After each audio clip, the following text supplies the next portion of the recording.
Good morning and welcome to this meeting of the Mid Suffolk District Council Planning Committee. I'm Councillor Sarah Mansell and I will be chairing the committee this morning. May I first remind you all of some domestic arrangements. Please ensure that microphones are turned off when not in use. Please do not interrupt other speakers or hold separate conversations whilst others are speaking. If you are attending the meeting to speak and persistently interrupt the meeting, you may be asked to leave. Please ensure your mobile phones are on silent or switched off and that your laptops are switched to silent. I would like to remind everyone present that this meeting will be broadcast live to the internet and will be capable of repeated viewing. The whole of this meeting will be recorded except where there are confidential or exempt items. If you make a representation to the meeting, you will be deemed by the Council to have consented to being recorded. By entering this meeting as a speaker, you are also consenting to being recorded by the Council and to the possible use of those sound recordings for webcasting and/or training purposes. The Council, members of the public and the press may record, film, photograph or broadcast this meeting when the public and the press are not lawfully excluded. If you intend to do so, please could you inform the committee clerk.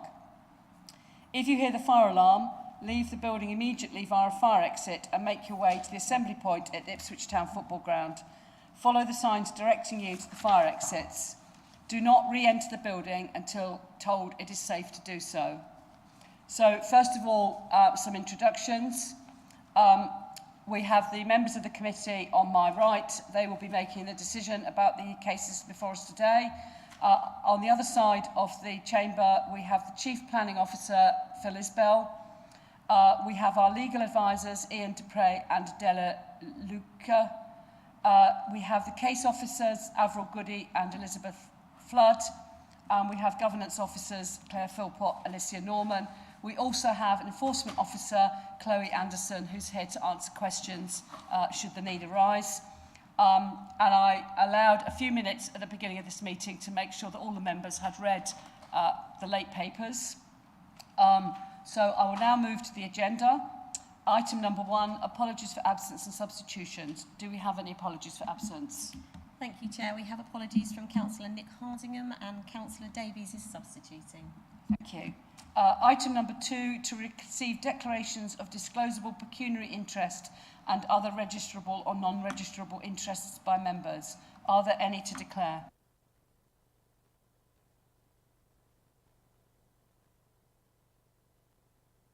Councillor Mellon. Thank you, Chair. I'm speaking on the first application as ward councillor, and I just need to declare that the owners of the site, the Black family, are friends and neighbours of mine, and I just want to make that clear at the start. Thank you. Thank you. Item number 3, declarations of lobbying. Are there any to declare? I think we've all been lobbied on both of them, I think. Yeah, we've all been lobbied on both of them, including you, Austin. Item number 4, declarations of personal site visits. Are there any to declare? Councillor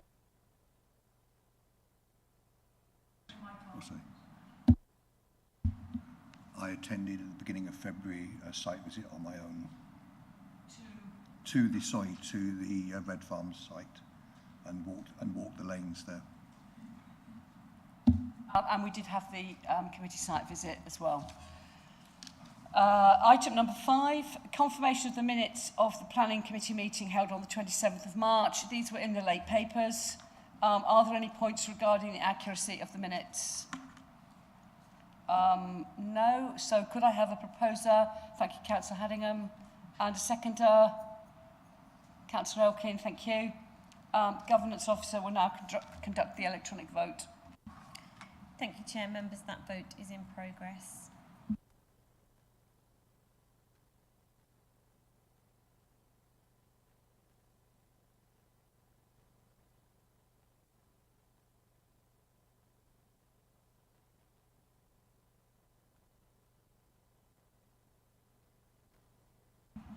Thank you, members. Chair, that's 6 votes for and 2 abstentions. That's carried. Thank you. So they will be confirmed and will be signed at the end of the meeting. Item number 6, to receive notification of petitions in accordance with the Council's petition scheme. None received, Chair. Item number 7 is the schedule of planning applications. So we will start with item 7A, DC 23-01506 at Red House Farm, Rectory Road, Bacton, Stowmarket, Suffolk. And I invite the case officer, Avril Gowdy, to introduce the application to the committee. Thank you. Thank you, Chair, and good morning, members. So the application we have today is DC 23-01506 at Red House Farm in Bacton, which is also known as Bacton Business Park. The application seeks change of use of land from agricultural to use for the storage of containers, portable cabins and similar items, and equipment used for the maintenance and conversion of such items, as well as the construction of an earth bund and landscaping. And part of the application is retention of and is retrospective. You'll also note that you've received table papers for the application, and this includes a statement from the applicant's agent in response to the committee report, and it covers 4 matters, one being the time frame for the yard construction, the Weatherden Road visibility, updated traffic figures and some comments on planning policy. And there's some officer comments in there as well. And then there's also 3 additional third-party comments, one of which is in support of the application and 2 of which are objections to the application. But you'll note there's no change proposed to our recommendation on the application. And yeah, just as a reminder that we did conduct a committee site visit on the 13th of March, which I think the majority of you were in attendance. So yeah, and just a reminder that obviously this is just supplementary and illustrative to supplement the committee report. So in terms of the aerial map, the application site comprises agricultural land measuring approximately 2.6 hectares to the northwest of Bacton Business Park. The park comprises a number of units used for B8, B2, B1, which is now Class E, and agricultural purposes. And just to note that this aerial map isn't up to date. The land to the east, wrong mouse, sorry, is here, which you can see some archaeological trenches, is now occupied by portable spaces, offices, and some new commercial units. And then in terms of a wider view, you can see there, this stretch of orange is the walk, which is the main access in and out of the business park, and that leads on to Rectory Road. And then also to the east, you've got the village of Bacton. And Earls Green is the cluster of dwellings to the east. And then you can just in the corner see Jackson's Farm. And just to note that the application site is within the parish of Bacton, but the access and egress routes go into the parishes of Wiverston and Great Ashfield. In terms of the site location plan, so the site is immediately north of portable spaces existing storage area. So I've just overlaid that here so you can see the area in blue. So the overlay is the site location plan provided with a lawful development certificate, which was granted in 2022 where it was evidenced that the use of land for storage had been operational for a continuous period of 10 years. So the blue is the storage land and the green is an earth and landscape bund. And then in terms of constraints, so you can see that the site isn't within a settlement boundary. You can just see the end of Bacton settlement boundary in the far corner. There's the track to the northern boundary is also a public right-of-way. And there's also a number of listed buildings around the site. You've got Grade 2 listed town farmhouse to the north. You've also got West House, which is the one adjacent to the walk. And then you've got a scattering of other Grade 2 listed buildings as you head into Bacton. In terms of residential properties, obviously you can see there's some to the south along Rectory Road, to the east in Earls Green, and to the north along the roads between Earls Green and Wiveston Green. But there's no other heritage designations or landscape designations affecting the site.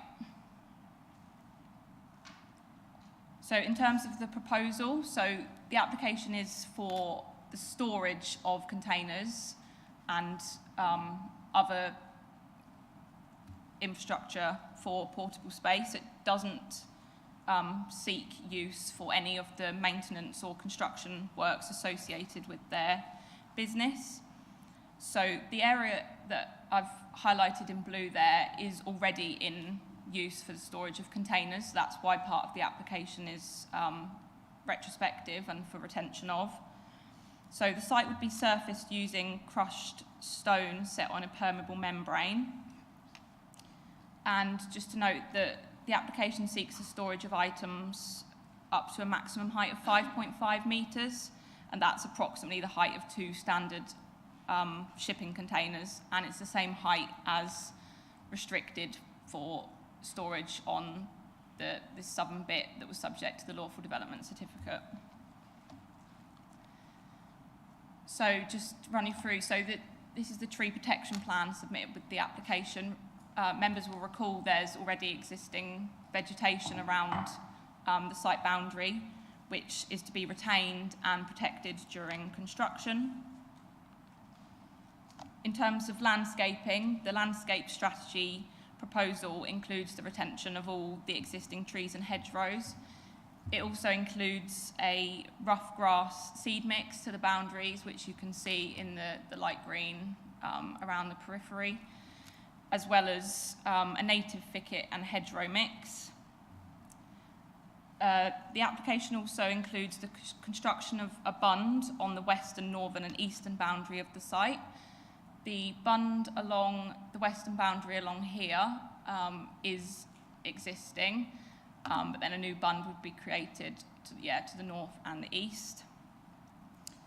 And in terms of the bund, so some sections here through the bund, you can see the top plan in the grey is the existing bund, but you can see it's to be increased in height to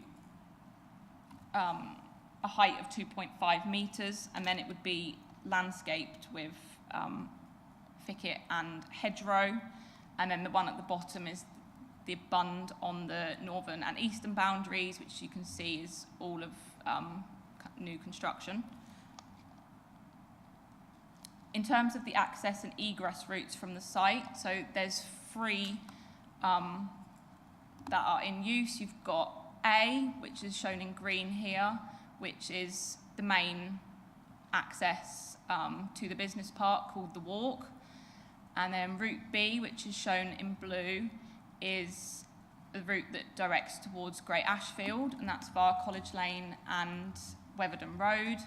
And you've got route C, which takes you towards Earls Green if you turn right, and Wiveston if you turn left. And just to note that Portable Space has a goods vehicle operating licence, which is issued by the Traffic Commissioner, and therefore the licensing regulations sit outside of kind of the planning sphere. But in terms of what that licence limits, it limits the use of the Rectory Road access, which is the green route A, to the hours of 7 AM to 7 PM, Monday to Saturday. It is mute on the other accesses, and we've clarified with the Traffic Commissioner during the course of the application that the other access routes are not restricted. In terms of the drainage strategy, so a permeable pavement is proposed to be laid over the existing land drainage infrastructure. Surface water runoff would therefore drain directly into the subbase of the permeable pavement, and that would be directed and discharged via a newly formed conveyance ditch, which you can see to the right of this image. And then just briefly what the permeable paving looks like. So you can see there you've got the sub-base at the bottom of that. And just to cover biodiversity enhancement, so in terms of BNG, the proposal would provide an increase of just over 10% in habitat units and an increase of 75% in hedgerow units. And there's also some biodiversity net gain proposed outside of the application site, but still within the landowner, in the ownership of the landowner. So the one that you can see to the east of the application site would be a bioswale, which would be created with a strip of rough grassland immediately east of the arable field for water treatment, drainage and wildlife benefit. And to the south, an area of grassland is to be enhanced through the reseeding with a native wildflower mix. So I'm just going to go on to photos, but conscious that some of these are kind of views that you saw on the site visit, so I'm not going to spend too long flicking through these. So that's obviously the Rectory Road main access with the walk. And then you've got there facing northwest, looking up the walk towards the business park. This is the Earl's Green access. You'll recall that we parked on our site visit, we parked cars here. And then this is the private track that runs towards Great Ashfield. And this is the area of the site which I said wasn't up to date on the aerial map. So you can see there is the portable space offices and some new commercial units here. And then there's also some commercial units just off the shot to the right. This is part of where portable space do some of their construction work. And that's facing north. You can see there, that's the existing bund, which would be increased to 2.5 metres.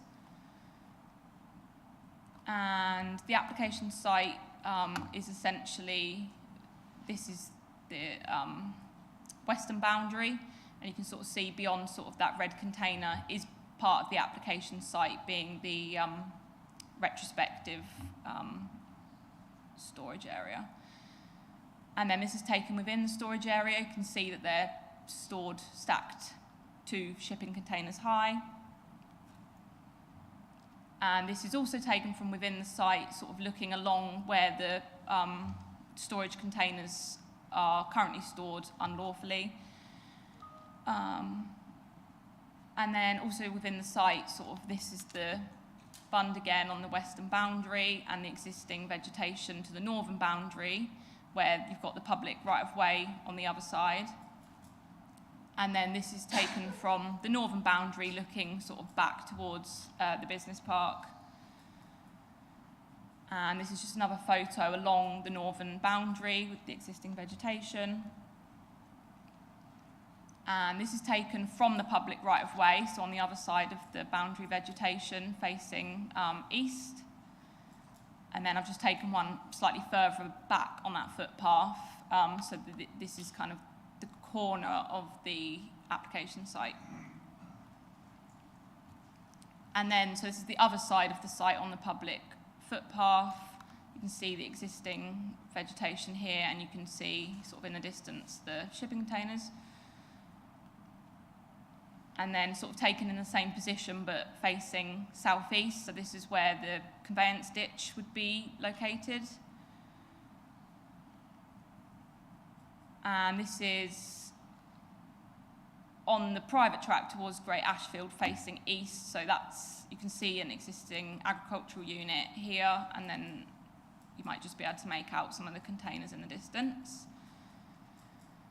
And then turning to the access points, so this is the access, kind of what we term the Earl's Green access, that's facing, looking left, kind of towards Wiverston. And then you've got also that access facing, looking right towards the cluster of dwellings at Earl's Green. This is the junction towards Great Ashfield, which is the College Lane, Weatherden Road junction. And then again, looking left at the visibility there and right at the visibility. And then this is the School Road and Elmswell Road junction, also on the Great Ashfield route. And then you've got right visibility, left visibility, and then I've just taken left visibility again from the footpath to the north of that. So turning to the recommendation, so the recommendation is as per pages 27 and 28 of the members' pack. We are recommending that the application be approved subject to conditions, one of which being a skills and training package to bring the economic benefits in terms of job creation, and also the restriction on the stacking and storage above 5.5 metres, and also just to, for clarity, ensuring that no adaptation and alteration of containers happens on the application site. And we're also recommending that a Section 106 is secured to secure a community liaison group, which we envisage would include district councillors, the parish councils of the kind of neighbouring parishes, representatives of the landowner, and a representative of Portable Space. And we'd envisage that it undertake constructive reporting, review of HGV traffic issues arising for the site, and to receive reports on appropriate mitigation. We're also suggesting a deliveries management plan, which the Highways Authority did recommend a condition for, but we feel that's more suited to a Section 106, as the Section 106 could apply the deliveries management plan to the Portable Space's whole operation rather than just the application site, as obviously that's only a part of their storage and their business. And that could manage all lorry deliveries to and from the Portable Space site, and we would envisage that it would include some usage percentages for each access point to give us, obviously it's currently uncontrolled in terms of how they use their accesses, but that would create some control in terms of percentages of use. And then obviously that would feed any sort of breaches of that plan could be fed back to the community liaison group to help aid like mitigation or potential solutions and alternatives to recurring issues. And then I didn't really touch on it much in the presentation, but you'll note in my report that there's currently some of the containers are being stored at Jackson's farm unlawfully, and would use the Section 106 to secure the removal and relocation of these containers onto the application site. We're proposing a timescale of 6 months from the grant of planning permission, but you'll note in the table papers there's a statement from the agent as to why they don't feel that 6 months is sufficient time. So they are requesting longer, which, hopefully members can discuss. But that's the end of my presentation. Thank you. Thank you. Are there any questions from members to the case officer? Councillor Penny? Yeah, I know there are plans, or there are trees to the north and the east of the site currently. The current planting scheme for the west, though, doesn't include trees. It seems to be purely hedges. Am I correct there? And if so, why? Why would you not want trees there as well? I don't think there's a reason we wouldn't want trees. I think the landscaping scheme seeks to plant on top of the bund and also put a hedgerow kind of to the side of that bund. I don't know if we go back to...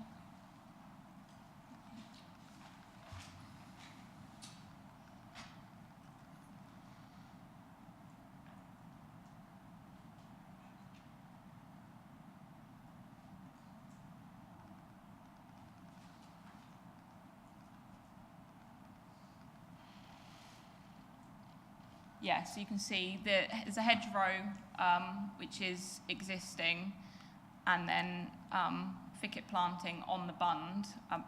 In terms of operational, I don't think there's a particular reason why trees haven't been proposed. I just think the proposal doesn't include any new tree planting as such. Sorry. Have you finished? Sorry. Obviously, we've got the landscaping plan that's on screen has been provided, but our landscape consultant has asked for details of the hard and soft landscaping in terms of species and mix. I was just thinking trees would fit well with the existing landscape in addition to the... I think that might be an opinion. Maybe you can raise that in debate. Councillor Matheson. Thank you. I think one of the things I particularly gained from the site visit was the extent to which the business is hiring out its converted containers as well as actually bringing them in and converting for various uses and selling them. But there is also the business of hiring them out. And I wondered, have we got any information about the relative volumes of movement for hire business rather than for sale, which is obviously it comes in once it's worked on and it's sent out again. And I understand the benefit in reducing the unlawful outside storage by bringing it all into one location, which will reduce movement a bit. But what about the hire business? So as part of the application, we haven't had any of that figures provided, but we have got the agent and a member of Portable Space, I believe, the applicant, so that might be better suited to ask them. Okay, well, they'll have noted that, thank you.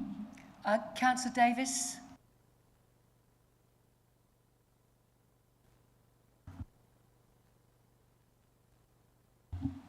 Thank you, Chair.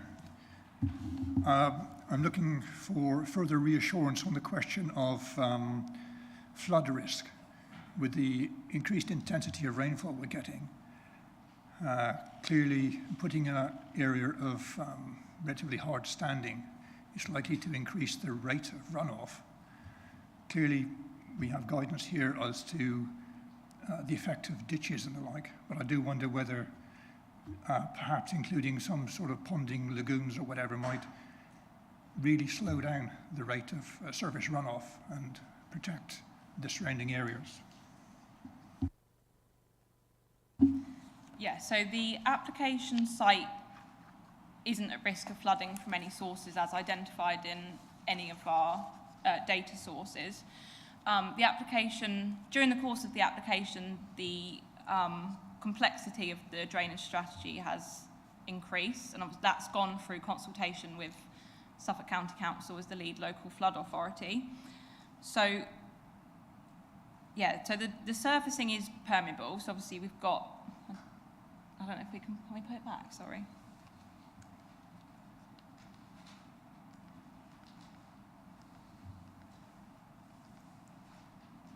So yeah, we've got the permeable surfacing, and that includes a hydro brake and devices to control the greenfield runoff rate, and that has been done to the satisfaction of the lead local flood authority. Councillor Elkin. Thank you.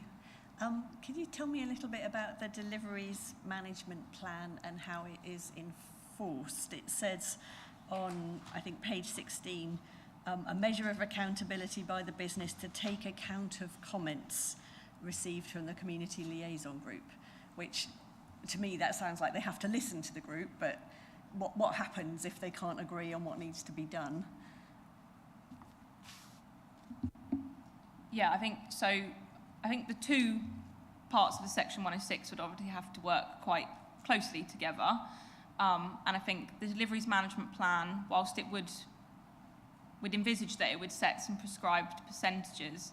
Obviously, there needs to be a degree of flexibility, given we know that sometimes there's emergencies where portable spaces have to get lorries on and off, and also you can't account for, obviously, human error of a driver or that. So, but I think the hopes with the community liaison group is obviously it would include district councillors, parish councils. So I guess it's having that round table discussions to flesh out any issues. And obviously we'd hope that residents would feed that to the parish councils, that when the representative would come, yeah, they'd kind of be able to flesh out the issues and discuss constructively as to what could be done to do that. But obviously there will have to be a level of overlap between what the deliveries management plan can reasonably do, considering currently obviously there is no controls. And obviously there is a level of once a HGV kind of leaves the application site and is out into the highway, it's not... Sorry, yeah. I think Mr Isbell wants to come in. If I can add a little bit, you're in a difficult situation here because you have a use that's already in being and has no control, and this committee does not have the ability to put conditions on the current business's traffic movements. So if you imagine a container arriving or departing, you'd be guessing as to which part of the site it came from and what difference would that make as to its impact. So you have a challenge this morning in the sense that part of this business already operates, and you can read for yourself what that means for the communities round about. They'll make their own comments about that. Your ability to impose conditions only exists in relation to the proposed application. So you've got limits on how far you can go with conditions, and the only other tool available to the planning authority is a section 106. Now, in the circumstances, how far is it reasonable to control the totality of this business, given it's clearly successful, it's expanding, it's clearly doing well, and that's what the district wants to encourage and what our policies seek to do. So the careful balance here of what's the right level of control. Now, I think probably this morning we'll see debate about where that balance should be struck, but a deliveries management plan and a mechanism for dialogue is at least something to get a very real and meaningful accountability so that discussion happens, because it doesn't presently happen, and at the moment obviously you have a level of tension around where deliveries go, which routes, and what the impact of that is. One would struggle to work out how to control the existing business unless you were being rather draconian with it in terms of what your penalties were in relation to this deliveries management plan. And our view as officers is that getting that dialogue going is the right source of action. The reputational consequences of not respecting that, and that's a consequence both for the business and for the landowner in terms of this site, mean that I think we would expect reasonable behaviour by everybody involved. Now, as Avril says, there will be human behaviour, people will get it wrong, and there will be incidents where concerns need to be raised, but none of that exists at the moment, and this is the opportunity to try and create that dialogue and accountability. We can't manage the existing business, and if we didn't have this planning application, we wouldn't have this opportunity to try and bring some measure of control to the existing land that's already part of Portable Spaces business. So it's not just this application. You're looking to try and retrieve a situation which, through the success of the business, has acquired a bit of momentum. Thank you, Chairman. Thank you. Do you want to come back on that? Thank you. So, if I've understood that right, it would be enforceable, essentially, if hopefully it would all be resolved through dialogue if there were breaches, but if there was a consistent pattern, for example, of breaches, not just the occasional human error, then that could come back to being an enforceable planning issue, I think. If we could find the right trigger point for what that breach might be, it's possible. I think my experience is that it's probably not ideal to do it that way. And you see liaison groups and management of these sorts of exercises in all sorts of things like airfields, where you try and build that dialogue with a community. And to have some certainty about what the business intends and how it operates, and to have it round the table, and the landowner as well, because don't forget, traffic movements might be attributed to portable space that are actually due to other people. There are other businesses here, not just portable space, and they might have consequences locally. So I'm not in favour of trying to be too draconian and restrictive with this, but there is a balance to be drawn, and the reality is you are outside your strategic transport corridor, so there is a judgment to be made about this. But that's the recommendation to you, and as officers, it's a recommendation. What committee choose to do is up to committee. Thank you. Councillor Lawrence. Thank you, Chair. I'm very concerned about this deliveries management proposal, actually, because it doesn't seem to me that it is enforceable in any way whatsoever. It's already being diluted by the fact of allowing... Is this a question? I'm just leading to that, yes. It seems that the company itself is drives roughshod over both planning regulations and the enforcement and the local community. So I'm really concerned that we're being presented this deliveries management plan, and you haven't convinced me the effectiveness it's going to be. If as you point out, the company wants to expand, and I have no issues with that per se, but that's going to change the percentage figures. They can just bulldoze, can they not, and change those figures without any necessary agreement saying, well, it's essential for the business. We've been presented this whole case now. It's essential for the expansion of the business. It's essential for this. It's essential for that. They, as an applicant, can make changes. Can they not make? Can they just make? Can they make changes to this plan without any restriction on future changes to suit their business case? So we've proposed, and as we usually do with Section 106, we've not worked out the detailed heads of terms for you today. That's what the discussion about the negotiation of Section 106 is all about. If you're concerned about particular objectives such that the deliveries management plan achieves certain things, then it's for you to say that. From our point of view, we've made that recommendation to you. The wording of a Section 106 is a matter for lawyers, and as you know, it doesn't usually come in front of planning committees as a matter of detail. But if there are objectives that you wish to secure and to draw what you might call as a red line somewhere in relation to that, then you're at liberty to set those parameters. Now, whether the applicant would ever agree to that Section 106, I don't know. We have discussed this as a proposal with them, so in coming to you this morning, they are aware that this is our proposal. If you have views about where and how that operates, then that's for debate and resolution, Chairman. And from my perspective, officers will endeavour to give effect to whatever resolution you seek to achieve. But a Section 106 agreement, going back to the point, we are looking to not just control the area of the new development, but also the area of the existing operation and its traffic movements. So there is a degree of compromise, I suppose, in that, bearing in mind you have no control at the moment. So what you have at the moment, if you discount anything associated with the proposed areas of land and look simply at portable space and its lawful business site, it is entitled to run lorries and vehicles associated with that, and there is no planning control over its routing or any dialogue with the community whatsoever. So that's kind of where we stand as officers, Chairman. Thank you.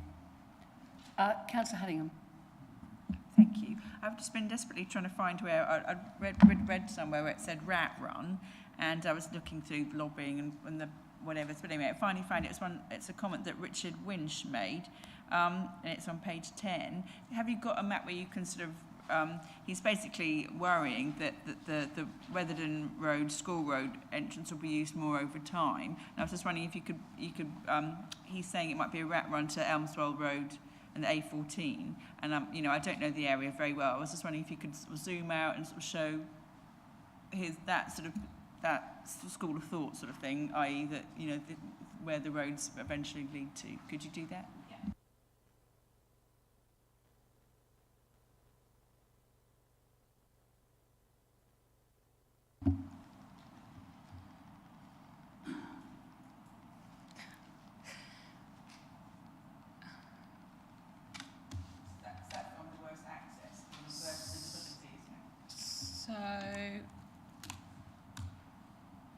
So yeah, so I've highlighted here just the Great Ashfield Junction. So you've got College Lane and Weatherden Road, which is the first one that we looked at when we drove down this road. And then obviously if you continue further, and we parked here at the Village Hall and looked.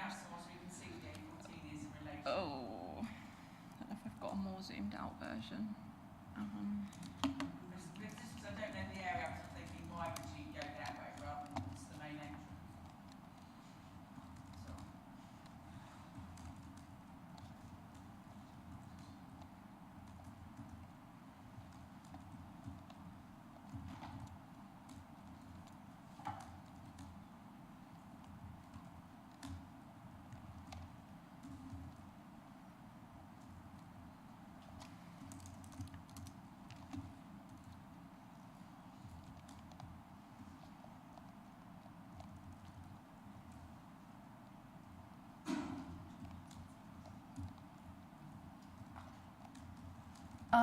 Councillor Mellon? Can you put your mic on? Can I just point out that that map is actually wrong?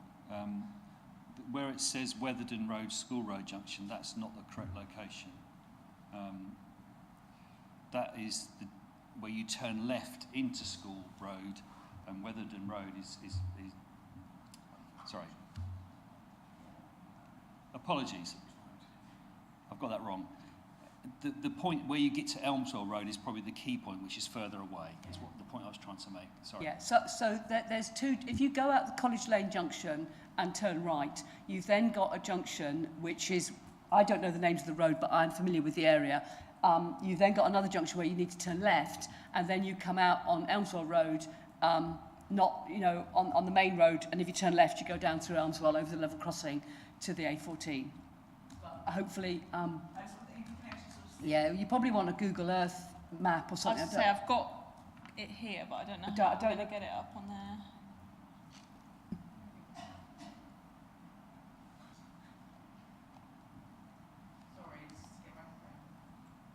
It's all right, I don't know your neck of the woods, but I know this part of the world. It's not possible to get a Google Earth map on your screen. We can't link these to that. No, but is if that I on the send- internet? No. Oh, right. Okay. If I sent a screenshot, would Alicia be able to put it up? So maybe we could have it later on, if that's okay, while they sort out how to get that on the screen. Are there any other questions of the officer? Councillor. Yeah, thank you. Just a question about the effectiveness of these community liaison groups. Do we have any examples of where else they have been put in place and have they worked effectively? Chairman, if I pick up that. Yeah, the last one that I recall was associated with the use of Rattleston Gliding Club when they had a proposal. It is a few years ago now that was in being, and at that time, as far as I understood it, the community liaison group became established and managed the dialogue with the community there. I can't recall any others recently, or more recently, in the district, so that's my most recent experience that we have here. Thank you. If I could just butt in. I believe there was one to do with Wakelins, and I understand that was worked quite effectively. I mean, I don't know whether the officers have got any experience of that one. Yes, Chairman, yes. I am embarrassed to report, yes, I was involved in that as well, so I can report. I think that did it broker a measure of dialogue. I mean, it's fair to say that there were still some outstanding concerns by people who probably were always going to remain concerned, but I think my sense is that it did give the parish councils representing a chance to voice their concerns and an opportunity for a bit of dialogue that hadn't otherwise existed. That was only set up for a temporary period of time, has now concluded, and I think my instinct is that was successful. I think the ward member is probably best placed to describe it because she also attended it. Thank you. Any further questions of the officer? Thank you. So I now move to the public speakers. And first of all, we have Bacton Parish Council, Vanessa Kingsley. If you would like your I haven't got my, oh, it's over there. You've got your 3 minutes, which I will time with this high-tech timing device. Over to you. Thank you. Thank you. We met on the 24th of April 2023 to look at this application, and generally the councillors were in supportive of the application due to we've had quite a lot of new housing development in Bacton. We felt if we could support local businesses and skills, which is mentioned earlier, that would be very helpful to the local community. Obviously, we talked about the points about the traffic flow, noise on sites, as well as operations when raised. The council resolved to offer no objection to the application, but requests that any grant of permission should include the same hours of operation at the moment for the site, which is 7 till 7 weekdays, and I believe Saturday mornings only. So this would protect the nearby residents from noise generated from the site. We also met this week to discuss the application again. As your conditions, we would like to ensure that no more than 2 containers high. Listening to what you're talking about, the community liaison group, I'm sure our councillors would support that, and also very much for the employment and the skills of the local area. Thank you. Thank you very much. Do we have any questions of Bacton Parish Council? I would just like to ask a question of the officer, which what you just said made me think of, about the hours of operation. Are there currently limits to the hours of operation on the site, and are there any proposed in this current application?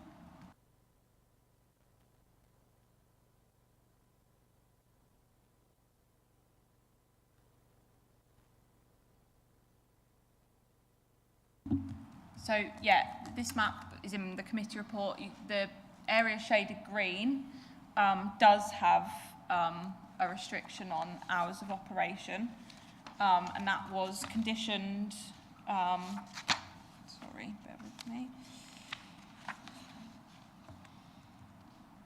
on an application in 2002, 2003, actually, for and that's for the change of use of an agricultural building and land for the refurbishment of portable space units, and that's between the hours of 7 and 7 Monday to Friday and 7 a.m. till 6 p.m. on Saturdays, albeit that was subject to a lawful development certificate, I believe potentially in 2022, where an additional hour was given, so it can now take place between from 6 in the morning on Monday to Fridays. But that's the only part of the business park that has hours of operation, and the recommendation to members doesn't include any restrictive hours of operation, and you'd note that the other storage area associated with portable space here, which was subject to the lawful development certificate, also doesn't have any hours of operation. Thank you. Oh, yeah. Is that something else? That's just the, Ian's got the lawful development certificate that was granted. Thank you. Any other questions for Bacton Parish Council representative? If not, then next we have Great Ashfield Parish Council, and we've got Arthur Peake. If you would also like your 3 minutes. Thank you. Yes, please. Good morning. Lorry movements and traffic are the #1 concern expressed at our parish council meetings by residents. Since the 2002 initial farm diversification approval, portable space are now licensed for 16 lorries, trailers, with additional support from a number of subcontractors. The company is now successful and large, and we welcome that. There are over £20 million turnover, and profits now exceed £2.5 million. They do not need to save diesel by using shortcuts through village lanes. At the opening of their offices in May last year, they said, "We have an exciting 5-year plan which delivers further growth." Our fear is that further growth and more storage will mean yet more lorry movements, picking up a point made earlier. According to their own figures, repeated in the recommendation 6.9, the table of movements, Great Ashfield had 38% of all lorry movements, and these excluded at that point subcontractors. In a later revision this week, they've added 15% for subcontractors, but the daily total seems to have gone down from 16.9 to 12.3. I need the full data set to look at that properly. We haven't had time to do that. Now, a lot of things change over time. In our parish, 2 of the unclassified roads used are now designated quiet lanes. Since the pandemic, there is a larger use of those lanes for walking, cycling, and now even horse riding. Large lorries with overhanging containers that are the same width as the road have no place on our lanes. It is not safe for other road users. There is no room to pass safely. The Highways Authority confirm in section 611 that the use of single-track roads is not supported or recommended by the Highways Authority. We're with that. Now, we recognise that planning officials can only look at what is before them, but the Planning Committee, thank the Lord, has the ability to see context for growth and safety. There is an alternative entrance. The Rectory Road entrance at Bacton has the appropriate splays. You've seen it's purpose-built. It's a B-class road with a white line down the middle. All we ask is that Portable Space and their subcontractors use that more appropriate access because it's the better access to use. If the Planning Committee could make that an enforceable condition, it could be managed in the current process rather than the recommended after-the-event community liaison group. I must admit, I don't hold out great hopes for that. It will allow Portable Space then to have a meaningful discussion with the Traffic Commissioner about their operator's licence conditions, which can only be good. There is a precedent as well. On the Red House Farm pig unit application in 21, this group put on the condition that all traffic should be via Rectory Road. We like that precedent. And it was put on in the interests of the surrounding amenity, which is just what we're saying. Appropriate traffic on appropriate roads is our mantra. This is an opportunity to make a positive move to avoid future accidents or incidents on the lanes, keep to the Highways Authority advice, and maintain the amenity of the quiet lanes Suffolk. And that's it. Thank you. Thank you very much. Do we have any questions for Great Ashfield Parish Council? Can I just ask a question of my own? We've heard from some of the local residents about antisocial driving practices on some of those narrow lanes, which I am very familiar with as a cyclist. Do you know if those reports have gone back to Portable Space or any other business at Red House Farm or to the police? I have heard those as well. I've asked the residents and they moan, but they do not report, seems to be the issue. And it's wrong of us to try and report after the event because it didn't happen to us. But so you're telling me they haven't actually been reported officially? As far as I'm aware, many of them have not been reported. Councillor Lawrence. Do you mind me asking you what confidence you think and power your element and input to a community liaison group will have and the effectiveness of your concerns being raised? Thank you. I can, yes. We did engage with Portable Space in March 20, I think I made a note, yeah, March 20.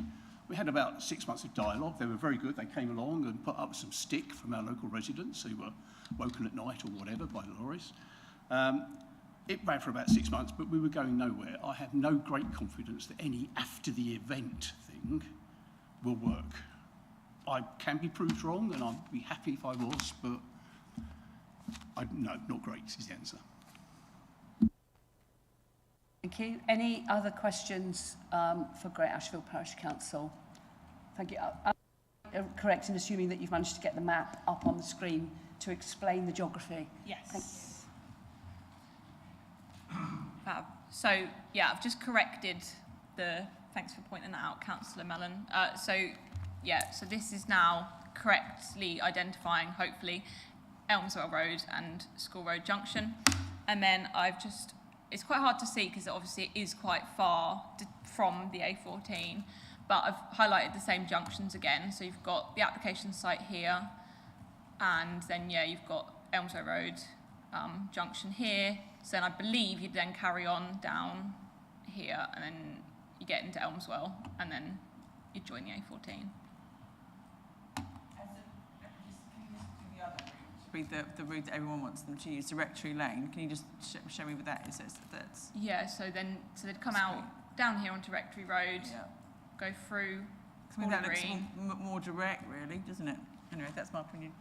Yeah, I think the thing to be mindful of Hawley is, obviously, I think Portable Space try to avoid Hawley, obviously during school pickup time. You've got the primary school on that main road through there, and obviously parents park on the highway, so it becomes quite narrow through there as well.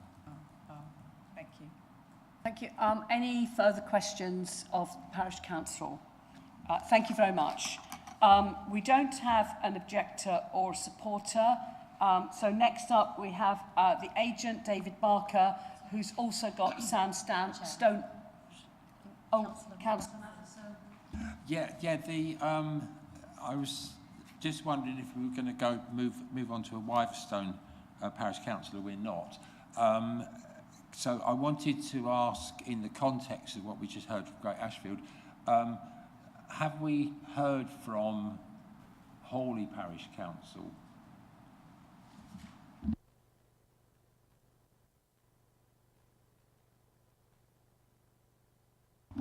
I don't believe they were consulted on the application. Thank you. Right, so thank you for that, Councillor Matheson. Sorry, we now have the agent, David Barker, who has also got Sam Stonehouse with him to answer questions. So you have your 3 minutes. Thank you. Good morning. Portable Space employs 75 local people. They've operated from Bacton Business Park since forming in 2002. Another 20 businesses employing further 50 people are based at the business park. 85% of the business park, including most of the area which Portable Space operate from, has no planning restrictions on hours of operation or vehicle movements in any direction.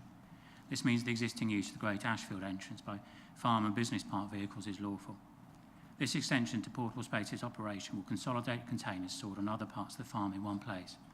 The applicant apologises that areas without consent have been needed to store containers. Consolidating the containers on one site will prevent extra lorry movements that would be required if containers were stored elsewhere. It will never be possible to anticipate what containers a new customer will want in the future and have them in the right place. Portable Space, on average, have about 12.25 lorry movements a day. A lorry movement is a one-way trip by a lorry. A return trip is 2 movements. On average, only 2.4 lorry trips a working day through Great Ashfield. These lorry movements come and go from parts of the business park with planning consent. All the lorry drivers are highly trained, are local people, and they need flexibility to use appropriate routes. There's no record of any Portable Space vehicle having a road traffic accident locally in over 20 years. The average Portable Space lorry speed recorded by tachometers through Great Ashfield is 20 miles an hour. 80% of the Portable Space lorry trips don't go via Great Ashfield. However, sometimes this is the most appropriate route, allowing vehicles to avoid Hawley Primary School at busy times. Visually, the application site is well placed. It is seen in the context of the large buildings at the business park, the new bundle screen development and better screen existing buildings. Portable Space is important for the local economy, spending around 3 million annually with local businesses. To date, its expansion and applications have been supported by the Council. In 2020, an application to expand Portable Space's operation had no objections at all. Further growth is a new site in Hull, and they could open in other areas in country. They provide skilled jobs and apprenticeships. We're grateful for the suggestion from officers for a working group of local parishes and councillors. Blacks of Bacton and Portable Space will ensure this is a success. This will be a good way of quickly addressing traffic queries. Everyone involved at the business park is local, so want to be good neighbours. This is a benefit of approving the application. Not approving the application will mean more vehicle movements, containers will be stored off-site and brought back and forth. It is anticipated the traffic management plan would ensure that the significant majority of Portable Space's lorry traffic did not go through Great Ashfield. This application supports 25 local jobs, improves traffic management, improves the screening of the business park, and provides a significant biodiversity net gain. I hope this summary is helpful and we'll be happy to answer any questions. Thank you. Do we have any questions of the agent? Councillor Lawrence. Yes, thank you, Chair. I have two. The first one is, if this is only a storage area, where does the extra 25 jobs come from? So I think there's been a misunderstanding. Currently, Portable Space employ 75 people at the business park. Other businesses at the business park employ around 50. So this storage area is really there to sustain and support those existing jobs. So there's no 25 extra jobs then that you just stated? I mean, any future... No, I didn't say there's be extra jobs. I say there's 75 existing jobs there that will be supported by consolidating all of the storage on one site. Sort of further jobs created by the growth of Portable Space. As I said, they've just opened a site in Hull, which they're operating from, and they're looking at other areas in the country for possible future growth. Thank you. Councillor Matheson. Thank you. Yes, you heard me ask the officer earlier. We're wondering to what extent has the the welcome success of the local business and its recent growth, particularly, the extent to which that is about the hiring out of your products rather than the sale of your products. And I mean, I think you can see the concern that I would have is that, a manufacturing operation is going to result, is going to cause one movement in and one movement out. But having made it, if you then start hiring it out, then it's going to generate rather more movements. So, what's without going into any commercially secret matters, to what extent is your business growing in the higher direction? Okay. No, I can see where you're coming from. I'll answer and then I'll just have a quick discussion with Mark Dolman of Portable Space here, whether there's anything else that he would like me to add. I can see where you're coming from. If there's short-term hires, there's more vehicles coming and going. The vehicle movements that I gave in my presentation of sort of 12 and a quarter lorry movements a day and 2.4 a day through, or trips through Great Ashfield, they include any hire. Now, the business, Mark's described to me that the aim of the business is to have containers out on long-term hire. They hire them out, for example, to building companies who may want a site hut on a building site. So they could be there for months or sometimes over a year.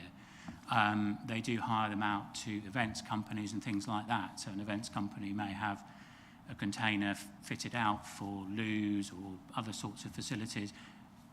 They would have it for a long period of time. Mark's described to me that Portable Space isn't a delivery company. They want to hire out a container. They want it out as long as possible. They want it to go to a customer who would then move from event to event or building site to building site, and then it will come back to be refurbished. So there isn't a great deal of traffic in this of something going out for a night or two and then coming back. But if I can just check anything else that Mark might want to add.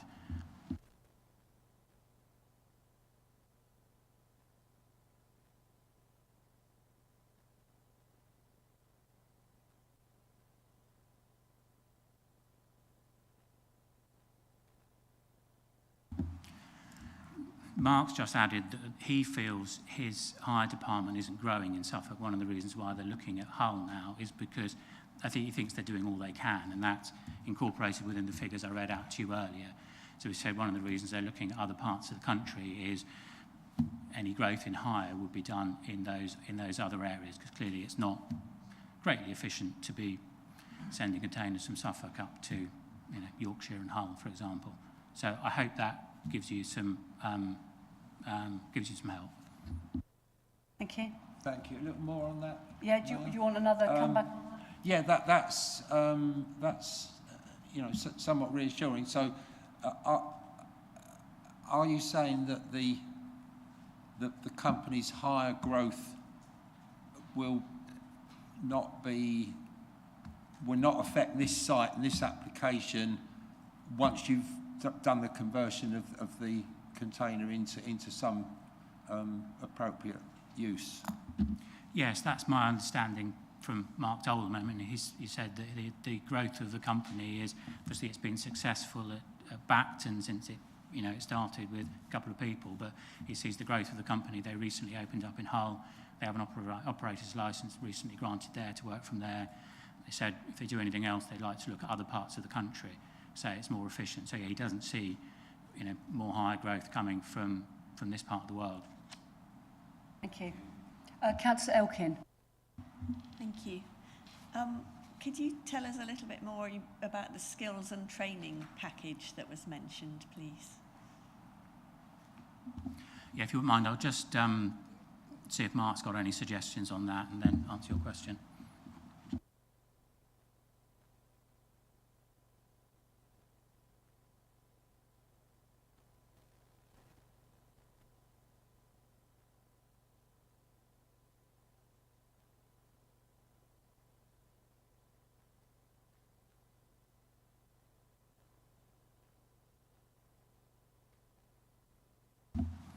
Yeah, sorry, I just have the details at my fingertips. Yes, Mark's just said that they do invest heavily in training. He said they have run an apprenticeship scheme. They've currently taking on 3 apprentices. He said the first apprentice they had won Suffolk Apprentice of the Year award. As Portable Space, Blacks of Bacton are also investing in training. They've recently diversified their business to take on a training company, training drivers of various pieces of equipment. So it is something I think that all businesses in this part of Suffolk, you need to train your local workforce. That's very, very important. So that's something that they do invest in heavily. Just before you come back, if there are further questions that require you to speak to the, I think you said his name was Mark, maybe it would be more appropriate if he was answering. Can we do that? Yeah. If there is another question, maybe he can come to the mic himself. Thank you. Councillor Elkin, did you want to come back? Thank you. So just to clarify, that's not a new training package relating to this application, it's just your ongoing programme of staff development? Yeah, that is the ongoing programme, and I think, as I said, you know, all businesses in this part of Suffolk that want to grow, it's very important to train the local workforce to the skills that are needed. So yeah, that's something that's, you know, underway and will be improved. Thank you. Thank you. We've got Councillor Warboys, and then I'll come back to you, Councillor Lawrence, and I've also got a question myself. Thank you. Yes, I'm assuming here that you do have an existing traffic management plan, because you wouldn't want your lorries to meet each other on any of these access roads. Is that correct? As I think I said in my presentation, the company does try and manage their traffic loads and their vehicles. One of the key things, you know, I learned when I first started looking at this, I asked the question that you've all asked, well, why can't you put everything through Rectory Road? There are sometimes problems using that route. Hawley Primary School, for example, when it's busy, you know, Hawley can sometimes be a difficult village to get through at various times, but there's been a lot of building work recently and that sort of thing. So they do have, you know, a plan in place to try and manage it. And Mark has also said that they, in some ways, they try and spread it over several routes as well, so that, you know, one route isn't solely affected by their traffic. So they do take, you know, measures at the moment to try and be as sensitive as possible. And we appreciate that there are, you know, concerns recently, locally, about this. But yeah, they do try and manage it as sensibly as they can. Do you want to come back on that, Councillor Warboys? Yes, just if I may.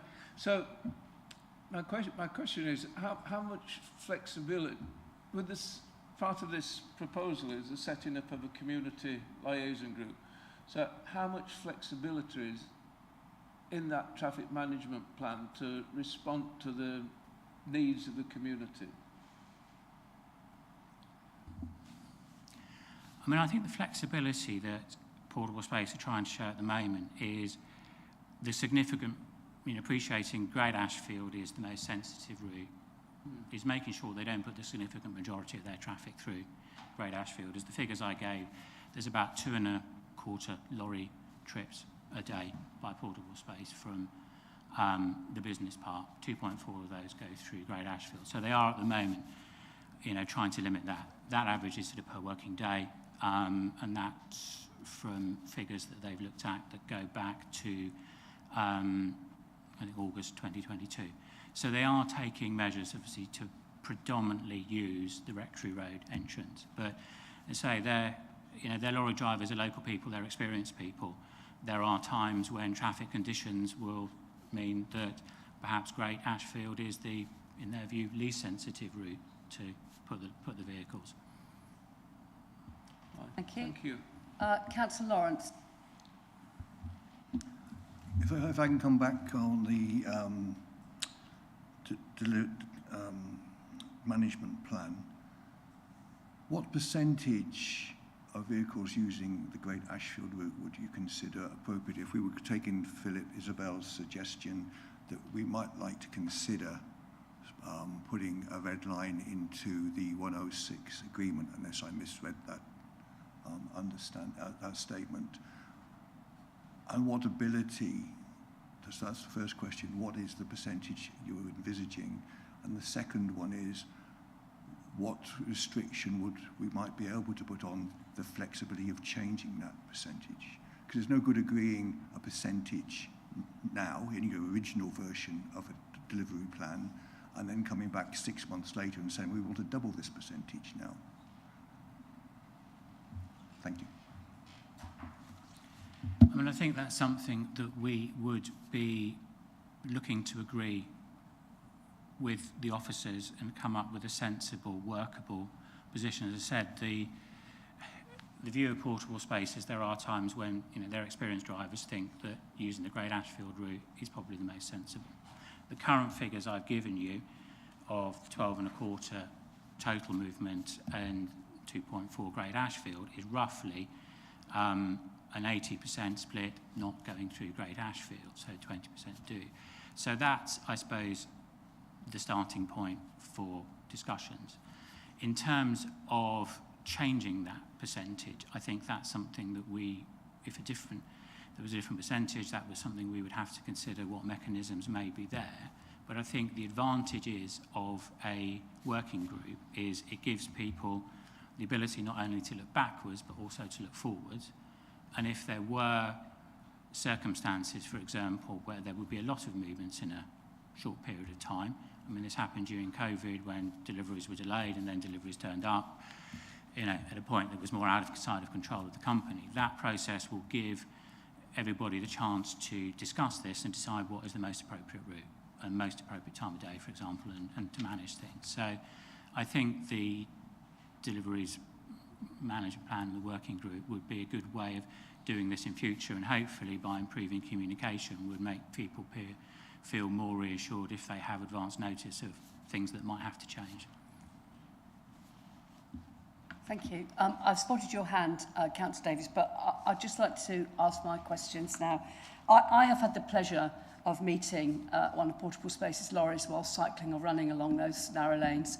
And however small the percentage are that are using the Great Ashfield access, if it happens to coincide with a time when some mother is wanting to take her kids to school by bike, what are the options? What are your lorry drivers meant to do if they meet a horse or a family out cycling on those roads? What are they advised to do? Because there is nowhere for them to go. I'm fit enough to jump off my bike and lift my bike onto the verge, but there are people who can't do that. So what would be the solution? What would you expect your drivers to do if they met a family cycling along those roads? I'll just see whether I should answer that or whether Mark wants to help. Does Mark want to come to the mic and answer for himself, and we can add him to the list of people on the agenda?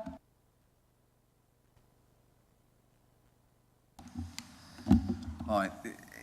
Yeah, look, it's a really good question. I think to answer your first point, the drivers are instructed both on induction and on a regular basis that if they come across a horse or somebody on a bike, they're to stop. and allow that person to go past safely, and then they can resume their journey. So that's the advice and that's the guidance that we give drivers.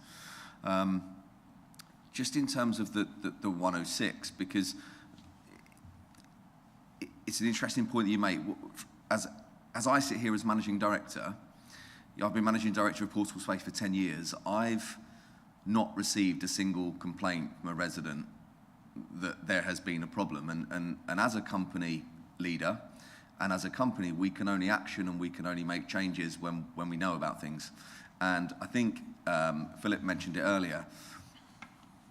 We did try for 6 months to engage with the local community, and for various reasons that didn't work. This gives us a great opportunity to engage with the community and actually find out where the challenges are so that we can do something about it. We are a very proud Suffolk business. We have no desire to upset any of the local parish councils. We support the parishes in every way we can, but simply if I don't hear about things and we don't know about things, we can't make them right. And all I can do is sit here today and say, I've not had a single complaint about there being a problem with one of our lorries on those lanes. Thank you. Thank you for answering the question. And I think it is an ongoing problem because, you know, those containers are as wide as the roads. I know what they look like. But anyway, I'm sure that will come out in debate. Councillor Davis. Thank you, Chair. I have two rather blunt questions to ask. So, would you accept a restriction to just using Rectory Road? No, we wouldn't, because of the circumstances I've explained, for example, going through Hawley, through, past the primary school there. We did consider that very carefully when this issue was first mooted. And we did ask the question amongst ourselves of, could we do that? There is, for historic reasons, a limit on the operator's licence on Rectory Road, so it doesn't provide all the operation at all the times of day. While Portable Space generally like to work in office hours, there are times when you would have a call out to a site, for example, or you need to deliver something outside those normal hours in which you can't always use Rectory Road. Also, with the primary school in Hawley, and I think just spreading it over the most appropriate route, having that flexibility is important. And I think, as shown from the figures, they are trying to put 80% of the traffic down there. So the significant majority of the HGVs do use that and have been using that for, the figures we've looked at for the past 18 months. So I can really appreciate where you're coming from, and it seems like a sort of a solution, but I think actually when you speak to the drivers who are doing the trips and are trying to think of what is the safest way to take my load from A to B, they're not supporting just using Rectory Road. Did you have a second question, Councillor Davis? Yes, I did, Chair. Another blunt one. At the moment, we aren't asking for any restriction on hours. Would you be open to restriction on hours on this storage area? We haven't proposed restrictions on hours because there've been a number of applications, quite a lot of applications approved at the business park. It started with one application in about 2000 and then it's sort of grown incrementally. Only one of those applications had a restriction on hours. So, as I said, the significant majority of the business park, 85% of it, including the most recent commercial application before this, which was in 2020, had no restriction on hours. We had a noise survey carried out in support of this application. I mean, it hasn't been the focus of debate today, but that showed that there isn't a significant amount of noise generated by the business park. The immediately closest houses are generally houses that are owned by the Blacks farming family or people who work at the business park or their tenants. So we don't really see the need for operating hours because the majority of it can operate without those hours. So then having another bit which you can operate at certain hours and then another bit you can operate 24/7 is tricky. And I think experience has shown of this business park, the Blacks like local companies. Most of those companies work sensible hours. Occasionally they'll want to operate out of it, but in practice that is what's happened. So we haven't had a great, series of noise complaints or anything. No, Director here is saying no, they've not had complaints locally on noise or operation. So that's why I just don't think a restriction on operating hours is appropriate here. Thank you. Any further questions? Councillor Pennies, your hand going up? Yeah, I was going to ask a very, very similar question to Councillor Davis. So just to be clear, the business could not operate if all the traffic had to use Rectory Road.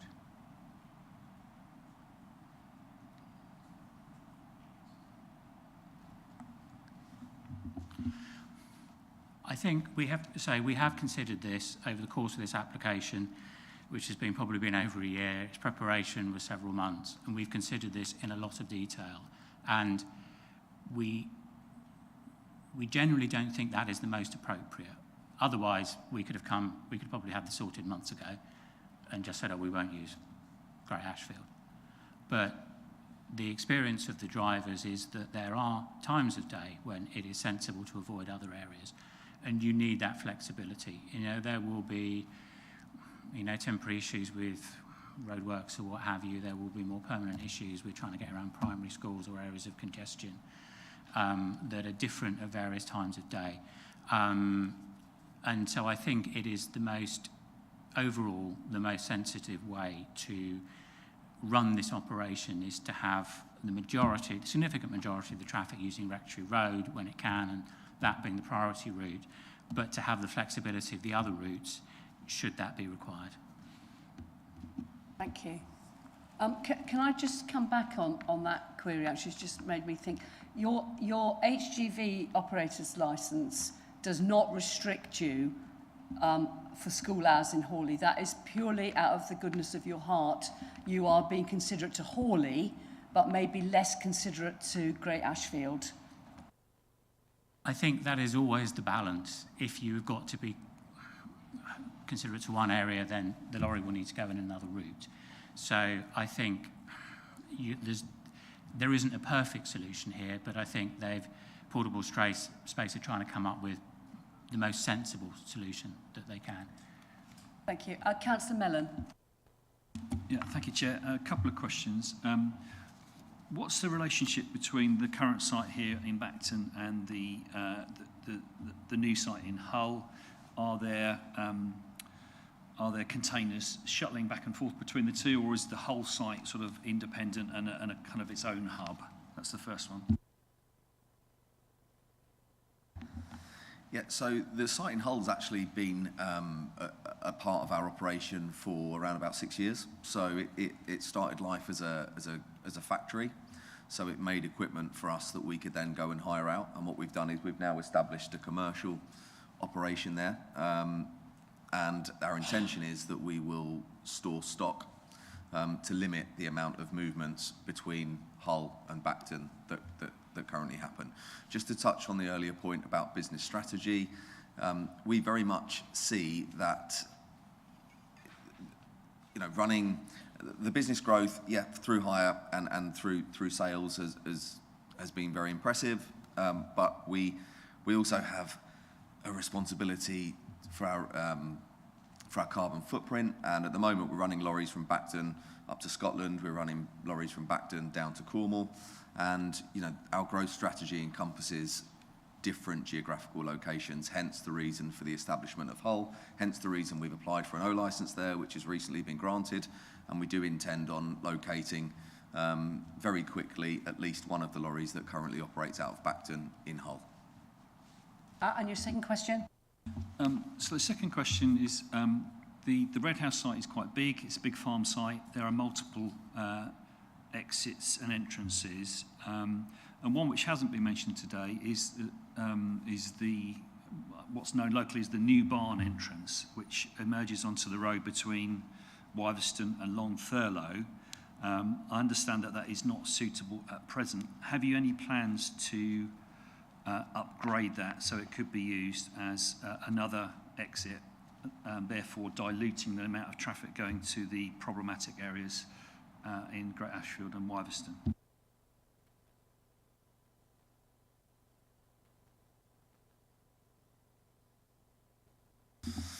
Yeah, so we've been in discussions with the landlord for a number of years over that entrance and exit point. I think there's a couple of concerns. Number one is there's quite a distance between where the containers are stored and where that exit point is, and at the moment the roadway or the surface that leads down to that exit is not suitable for lorries and would cause quite a lot of damage over time. And I think the second point from the landlord's perspective is about security, because it's part of the wider farm and there's no electricity to allow access. The thought of drivers getting out of lorries and unlocking padlocks to open the gate and then leaving that gate open, or leaving lorries stationary on the road whilst they're out, particularly in the winter months, I think there have been stumbling blocks that we haven't quite managed to get over as yet. Do you want to come back? Well, just briefly, but there's no gate at Weatherden Road either.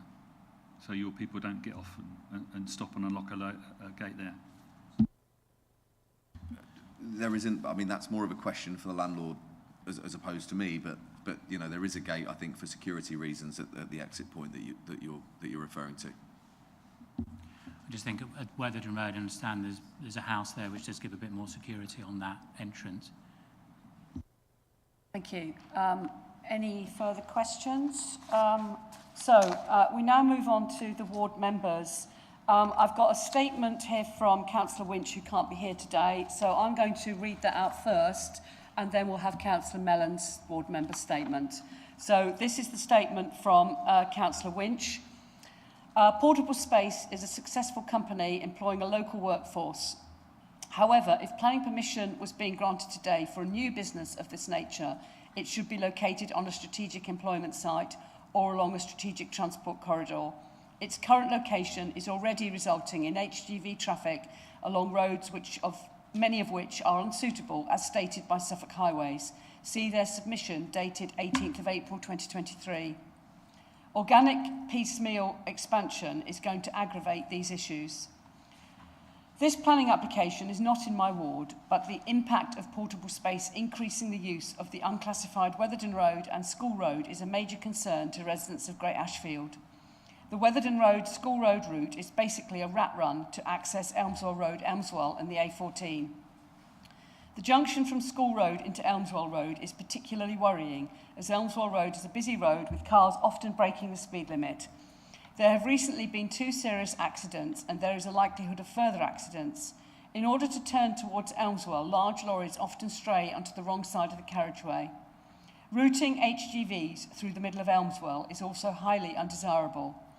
The current goods vehicle operating licence stipulates that authorised vehicles will only enter or exit via the Rectory Road, the walk entrance, between 0700 and 1900. There are no licence conditions on the narrow BOAT road exit at the other end of the site, as this route has effectively been opened up in parallel to try and facilitate expansion of the site. Local residents do not accept that this is an acceptable entry or exit point for HGVs. If planning permission is granted, the residents of Great Ashfield want a restriction on lorries using the back route.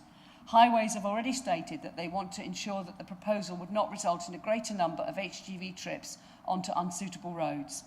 However, local residents don't see the need for a deliveries management plan as recommended by Highways, as this will just kick the issue into the future and cause an ongoing argument about the use of unsuitable roads. Planning permission should only be granted on condition that HGVs cannot use the BOAT Weatherden Road entry-exit point at all. I appeal to members of the Planning Committee that we need to draw a line in the sand and make it clear that we will not continue to allow the growth of HGV traffic along roads that are narrow, where passing places are limited and where traffic regularly has to pull into narrow verges. I understand the use of the back route out of this site might save fuel and/or time for HGVs, but is this justification for the harmful impact on the amenity of local residents? So that was Councillor Winch's statement, and he's not here to answer any questions or follow that up. So I'll hand over to Councillor Mellon for his ward member statement, and then maybe he can address any other questions. Yeah, thank you, Chair. So look, the location of this application at Red House Farm affects several members, particularly as the district wards and the county division boundaries are not coterminous. So I'm the District Councillor for Bacton and Wiveston, and also the County Councillor for Wiveston and Great Ashfield, and Councillor Winch is the District Councillor for Great Ashfield and villages to the north. So there are overlapping responsibilities. So although this site is in Bacton and there are some impacts to residents there, the majority of concerns have been expressed by residents in Wiveston and particularly Great Ashfield. And as I've mentioned, the Black family are known to me and are part of the community where I live. Portable space as the major tenant at the Red House Farm site have generated a considerable amount of concern, emails and comment at parish councils over the last few years. And that's wearing both my district and county hats.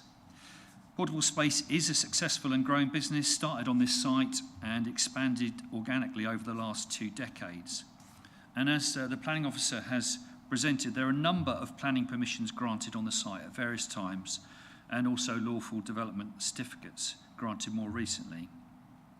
So it's a complex picture, and with a further complication that portable space have an operator's licence from the traffic commissioners, which restricts the movements on and off the site from the main entrance onto Rectory Road, also known as the Walk, and they're restricted to certain times, but it doesn't restrict the use of the other 2 entrances at all. Most of the complaints that I receive are about traffic to and from the site, particularly heavy goods vehicles and wide loads. But I receive very few complaints about use of the main entrance at Rectory Road. I do get regular emails about portable space vehicles using the narrow roads around the site, College Lane, Wiveston, Earls Green Road, and particularly Weatherden Road and School Road in Great Ashfield. And it's clear that these narrow, winding roads are not suitable for heavy goods vehicles. If we were starting from scratch with a blank slate, I would suggest that HGVs were limited to the Rectory Road access and not use the other routes. However, we are not starting from scratch. There are existing permissions on the site which cannot be overturned or undone, and the application before the committee today is for only part of the site. So we cannot retrospectively stop the existing permissions and the established routes to and from the site. However, as officers have outlined, there is the opportunity, if this application is approved, to set up a community liaison group, and that would be an opportunity for the local communities to meet regularly with the owners and operators of the site, discuss any issues of concern and resolve them. And clearly these issues would largely be about lorries entering and exiting the site. At the moment, no such forum exists, although representatives from Portable Space have in the past engaged with parish councils. There is also the opportunity through the proposed Section 106 agreement to have a deliveries management plan agreed for all portable space movements. So to summarise, the application is an expansion of the storage area for containers and equipment, and at present we have containers stored on part of this area as well as on Jackson's farm where they are not permitted and is subject to enforcement action. So if approved, the storage would be consolidated, the breach under enforcement would be resolved. And I totally understand that parish councils at Great Ashfield and Wiveston are opposed to this application. In fact, both parishes would like all HGV movements through their narrow lanes to cease. Unfortunately, refusing this application would not achieve this. It can't overturn the existing permissions and can't impose retrospective conditions. But if a community liaison group was established, we would have an umbrella arrangement which could consider all the impacts from this site and could exert a measure of control. Now, I appreciate there's a really difficult balance here. If we were just talking about expansion of portable spaces operations on the site, it would be contrary to policy and I would be opposing it. However, on balance, I think the opportunity of the establishment of a community liaison group and a deliveries management plan is a kind of net benefit. And clearly in saying this, if members approve the application, it's going to add to my workload as I'd have to be involved in that group as district and county councillor. If the group was established, I would request that it includes representatives from Hawley Parish Council, as well as Bacton, Wiveston and Great Ashfield. But on balance, I think approving this application, gaining the overall umbrella arrangement of a liaison group, is positive, and therefore I would encourage the committee to approve the application. Thank you. Do we have any questions of Councillor Mellon? Councillor Matheson. Yeah, I'm glad you mentioned Hawley, because my sort of concerns about, you know, the Rectory Road entrance is marvellous. I mean, it would be good on a motorway. But the more vehicles go out that way, most of them going to the A14 are going to go through the village of Hawley, the conservation area of Hawley. Have you not heard, I realise you're not the councillor for any of Hawley, but are there any sense of any concerns and complaints? Because the roads in that direction aren't really any better than the ones through the other villages that have been discussed at length. Yeah, there is a pinch point at Hawley. Anyone who knows it, you know, you've got the primary school and you've got that turning by the bakery. So it's not ideal. I mean, nothing is particularly ideal about this site. You know, this sort of operation, in terms of our JLP policy, would be directed to the A14 or the A140 corridor. But we are where we are. We can't overturn those existing permissions. There are multiple routes that lorries can go from the site. So it could be via Hawley. There's a low bridge at Bacton, so they can't get out through Old Newton and that way. But lorries do exit via Wiverston, Long Thurlow, Badwell Ash, that direction. They do go out through Elmswell. They do turn right at School Road, at the School Road, Elmswell Road junction, and go out through Hunston and Stow Langtoft. So there's multiple exits. But absolutely none of them are ideal. Thank you. Councillor Lawrence. Thank you, Chair. I'm getting more and more concerned about this proposal for community liaison group as a solution. Expanding it now to Hawley, which I quite understand the proposal, would mean you'd have another conflict of interest, and the parishes, do you not feel, would never be able to present portable space with a common ground for portable space to work on. You've got a totally ineffective liaison group, wouldn't you agree? Because whenever Wiverston wants something go not through them, Hawley are going to say not for us either. Exactly, you've just summarised, there is no real good route. So the more people you put into this committee, would you not agree, makes it even more ineffective to be able to work as a working proposals to portable space to work with. They'll have nothing to actually work with. Would you agree? I think it's a good point. There'll inevitably be balances and trade-offs between the different villages.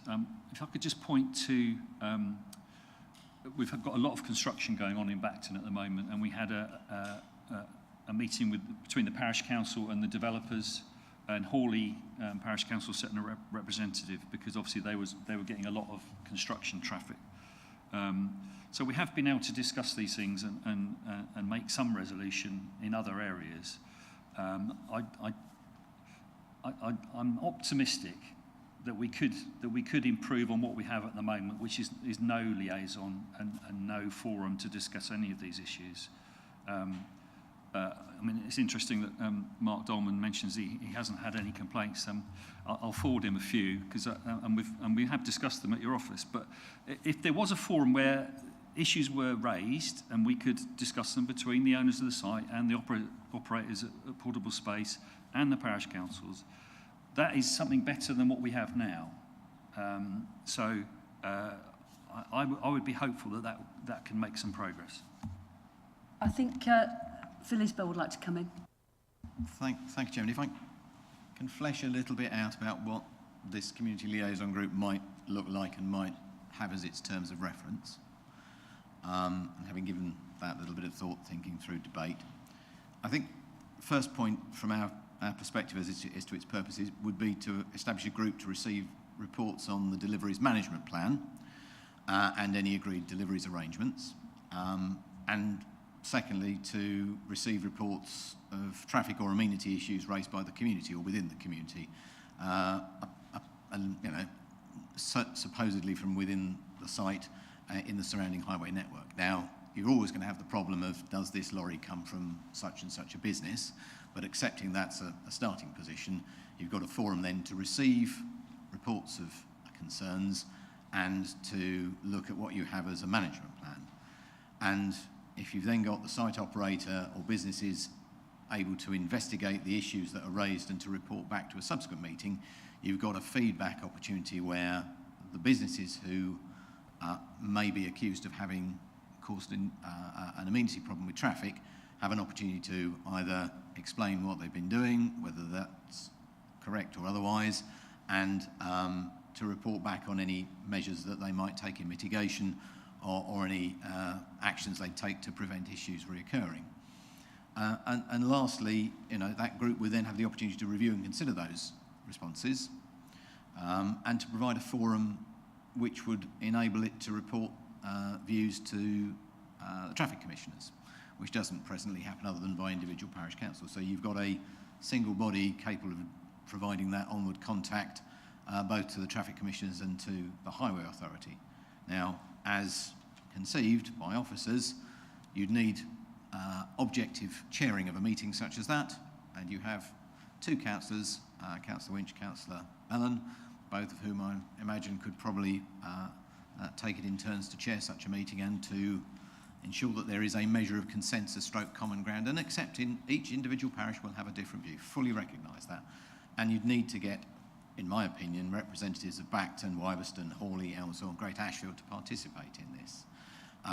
You know, and you need probably one representative of each parish. You need a representative of the business to be involved as well, and you know, you have a series of elements there so that you have a forum for dialogue, and you have a forum for taking issues up with the traffic commissioners where things are not satisfactory.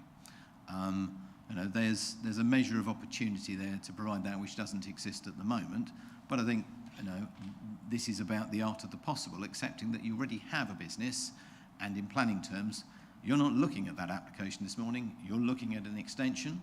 You have an enforcement issue which is running alongside this because there are some containers on a piece of land, and what we're trying to do is ensure a managed situation where those containers arguably arrive in a position which works for Portable Space to be able to use them as part of its business, and that arrives at a planning solution which is, it is a departure from your development plan, absolutely no doubt about that, and the question is, does this make that the acceptable bargain if you are to accept that as a departure? Because otherwise you should be saying no. I think I'll leave it there for the moment, Chairman. Thank you. Any further questions? Councillor Warboy. Thank you, Chair. Yeah, yes, it's Councillor Mellon. It's a bit hypothetical, this. In your opinion, is the situations on the minor routes into the site exacerbated by the restrictions on the main entrance?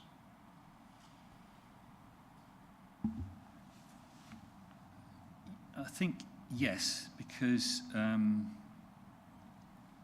there's a hard time restriction on the Rectory Road entrance, 7 till 7. That means that traffic outside of that inevitably has to go one of the other routes, whether that's earlier or later.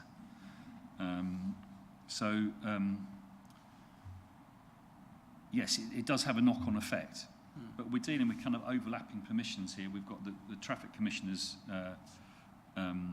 restrictions, which don't seem to, you know, have any kind of interaction with planning restrictions. You know, they're a different thing entirely. I think, in my experience, that clearly Portable Space use Great Ashfield when the school is likely to be busy at Hawley, because, you know, the drivers are aware of those times, and they would get snarled up at Hawley, so they tend to go out then. But that is not to do with the traffic commissioner's restrictions. Thank you. Thank you. Councillor Matheson. Yeah. If I could just finally take the opportunity to ask Councillor Mellon about the road repair and condition and so on. I'm not going to say that the site visit, the roads, we went around all the roads after all, that they were any worse than all the other roads in the district, which of course are notorious at the moment.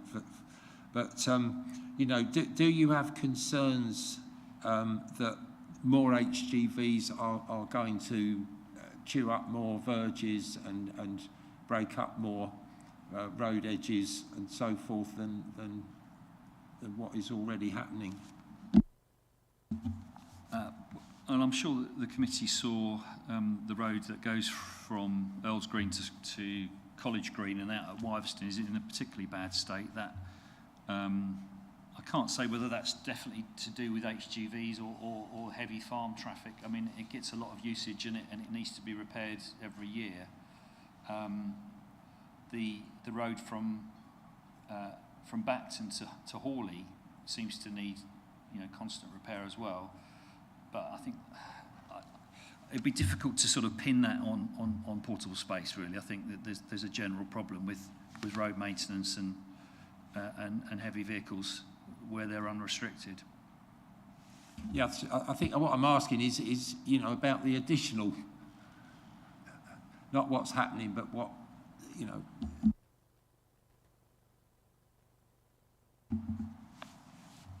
As far as I understand, this is a regularisation of the site. It would move containers where they're not permitted to be to, if approved, to a site where they would be approved.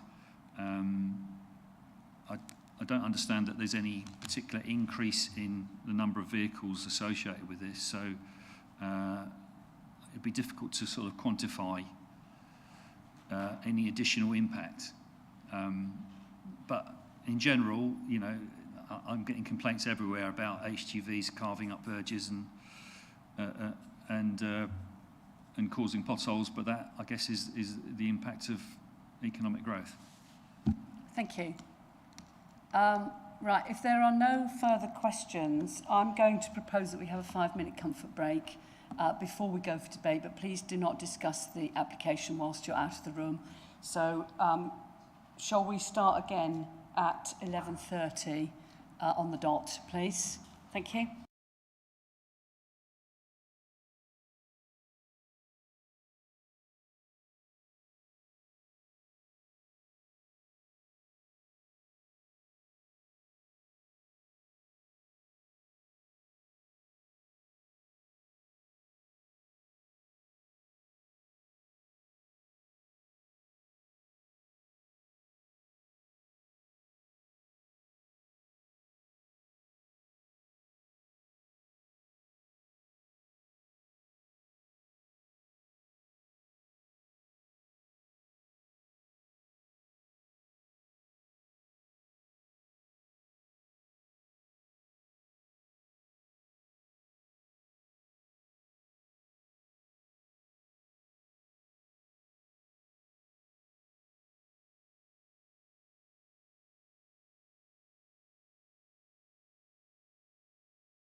Thank you very much. I will now open this item up for debate. So, who would like to make an opening statement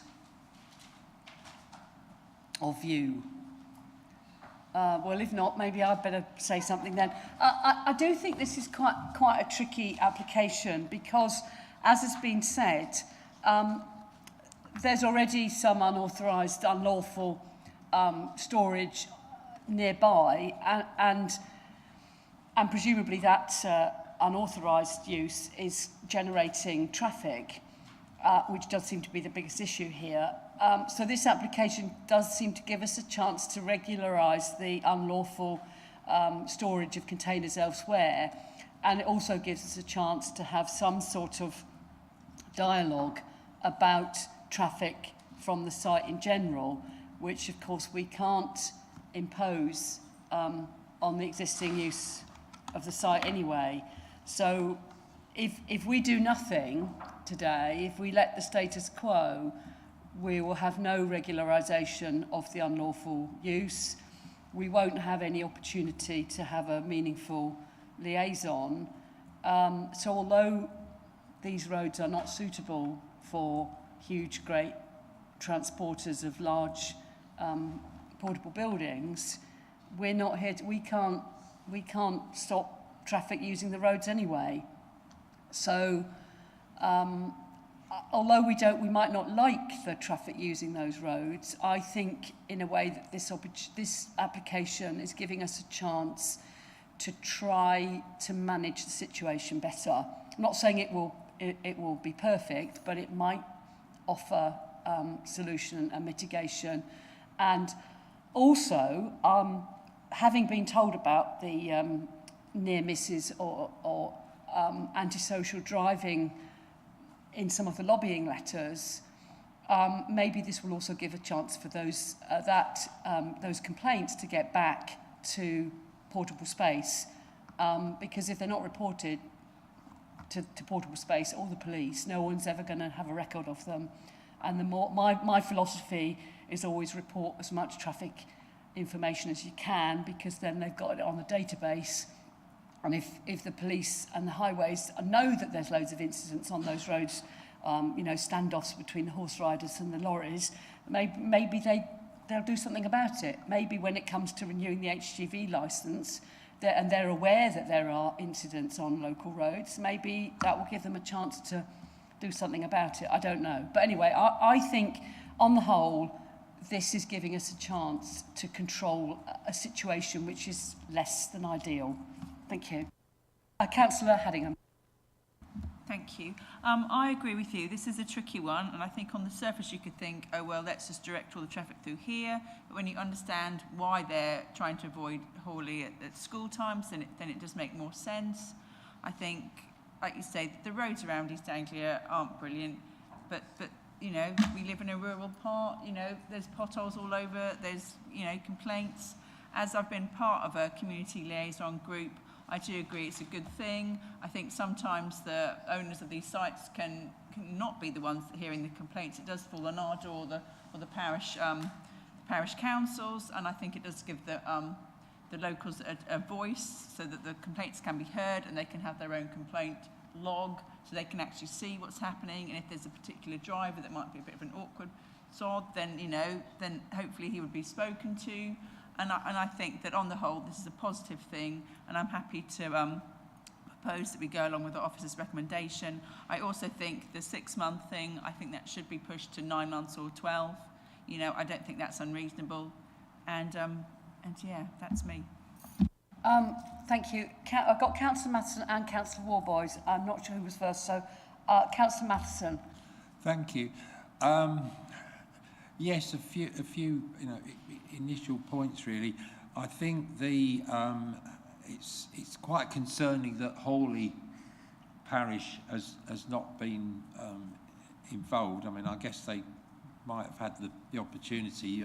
It's sort of public knowledge kind of thing, but that because in practice, they are the main route. I think the map that we did eventually briefly get up shows that that is the best way from the site to the A14, which is the main trunk road. And I do hear what Councillor Winch said in his comments, emailed in, about the I keep forgetting what they're called now, the main corridors where we want to see development focused, expanded development focused. I hear that as well.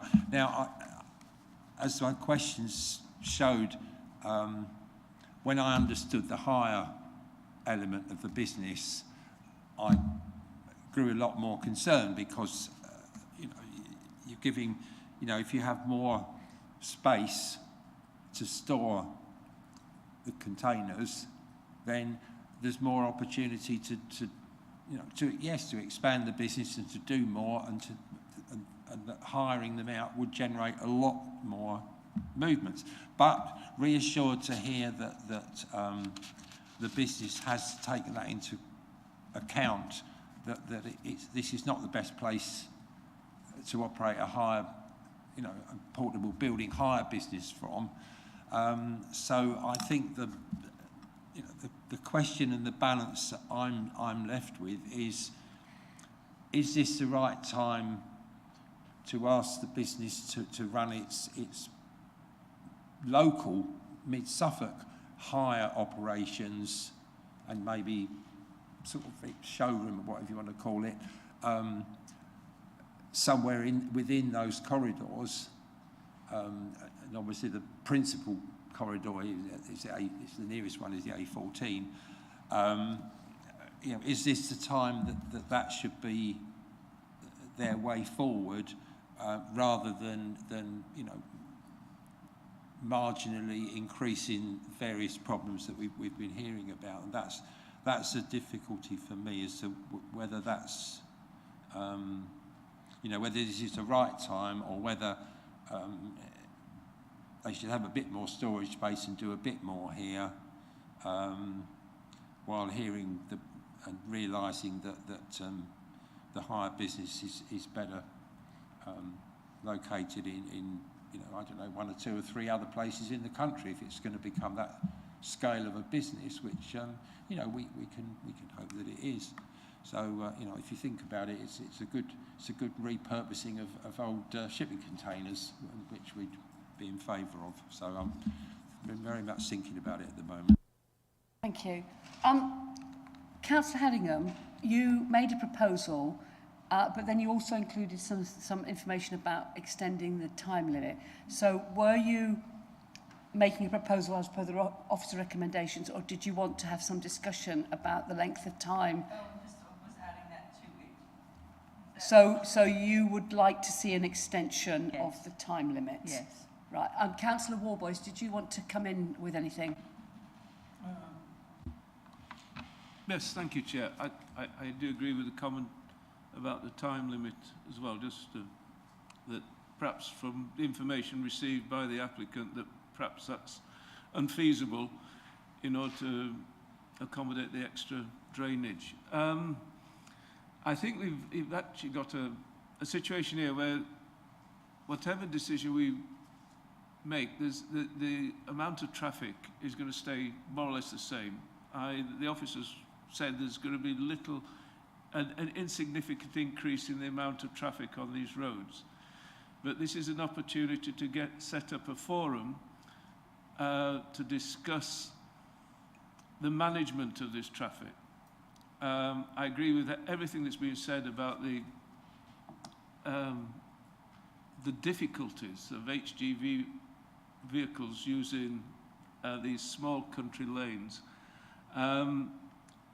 But I think the setting up of a forum, especially if we get someone along from Suffolk Highways to make a contribution to look at the overall situation, in particular, I think the restrictions on the main entrance might be making this situation more difficult. That's beyond our remit, as it were, to make any changes to that here, but it may be something that comes out of discussion of an overall traffic management scheme.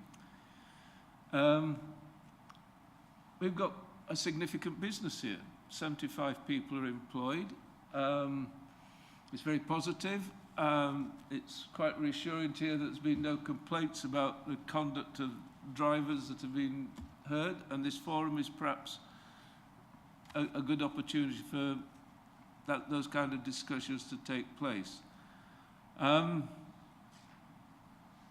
There are the issues concerning the storage of containers at Jackson's Farm. I think it perhaps might be unreasonable to expect those containers just to disappear. You know, and this application is rationalising that storage. So it's bringing it within a site. It's perhaps cutting down on a further development site. With regard to Councillor Matheson's comments about the sort of growth of, potential growth of the hire business, perhaps that's a bit crystal ball gazing. Perhaps it might grow, you know, for the sake of the firm. I'd like it to grow, but that might involve looking at other sites and other means of actually operating that business from. I think I struggled with the phrasing a little bit, but I do understand now what the officer said about not making it a condition of traffic management plan, but having this as a section 106, because that does give us the chance to regain some control of traffic to and from the site, even though it's through the agency of a community liaison group. We do have a joint local plan, and the setting up industrial zones and traffic advice, you know, would in future perhaps avoid these kind of issues where we have a business with HGVs on narrow country lanes, but the business as it is exists. It is a sustainable and viable business. We should be encouraging that. It does help our rural communities. So it's a difficult one, but I think I would be prepared to second Councillor Haddingham's proposal. Yes. Thank you. Councillor Lawrence. Thank you, Chair. I think we're looking at this. Oh, sorry. Philip Isabel. Do you want to come back? You do your bit first, and then then we'll bring Phil in. I'm afraid to say I think we're looking at this through rose-tinted glasses if we think what the liaison committee is going to achieve and what the traffic management plan might achieve. The applicant in the past has demonstrated clear contempt for planning regulations, is needed to legalise its business after 10 years with a development order, is now subject to 2 planning enforcement requirements. So that's nothing, that's just contempt. It may well show some contempt for a liaison group meetings and input to it. It's obviously, its business case is its driver, and that's the meaning of businesses. They all need to make profit. But it does not show, in my view, that the liaison committee and a driving management plan is the solution to this problem. I will not be supporting the application. I would prefer the suggestion that we refuse. Thank you. Thank you. Mr. Isbell. Thank you, Chairman. I realise that there is the question of removal of the containers, the unauthorised containers, as a question mark, which perhaps it's appropriate for me to comment on. The recommendation for you is for 6 months. I'm not entirely sure whether Councillor Haddingham was clear about 9 or 12. The applicant has kind of asked for flexibility. As this is a Section 106 commitment, I think it would be simplest to go for one number and to make it a 12-month proposition, but that's an absolute hard line in the sand rather than have some uncertainty. So that way the community would know that that breach will resolve and it will resolve on a date. So subject to agreement of proposal and second, and perhaps amending that from 6 to 12 would be a practical solution to adjust to the reality of business. And I don't know, Chairman, in terms of the purpose of the community liaison group, I mean, is it useful for me to go over again the detail of what I described earlier in fairly high-level terms? Yeah, I think that would be helpful.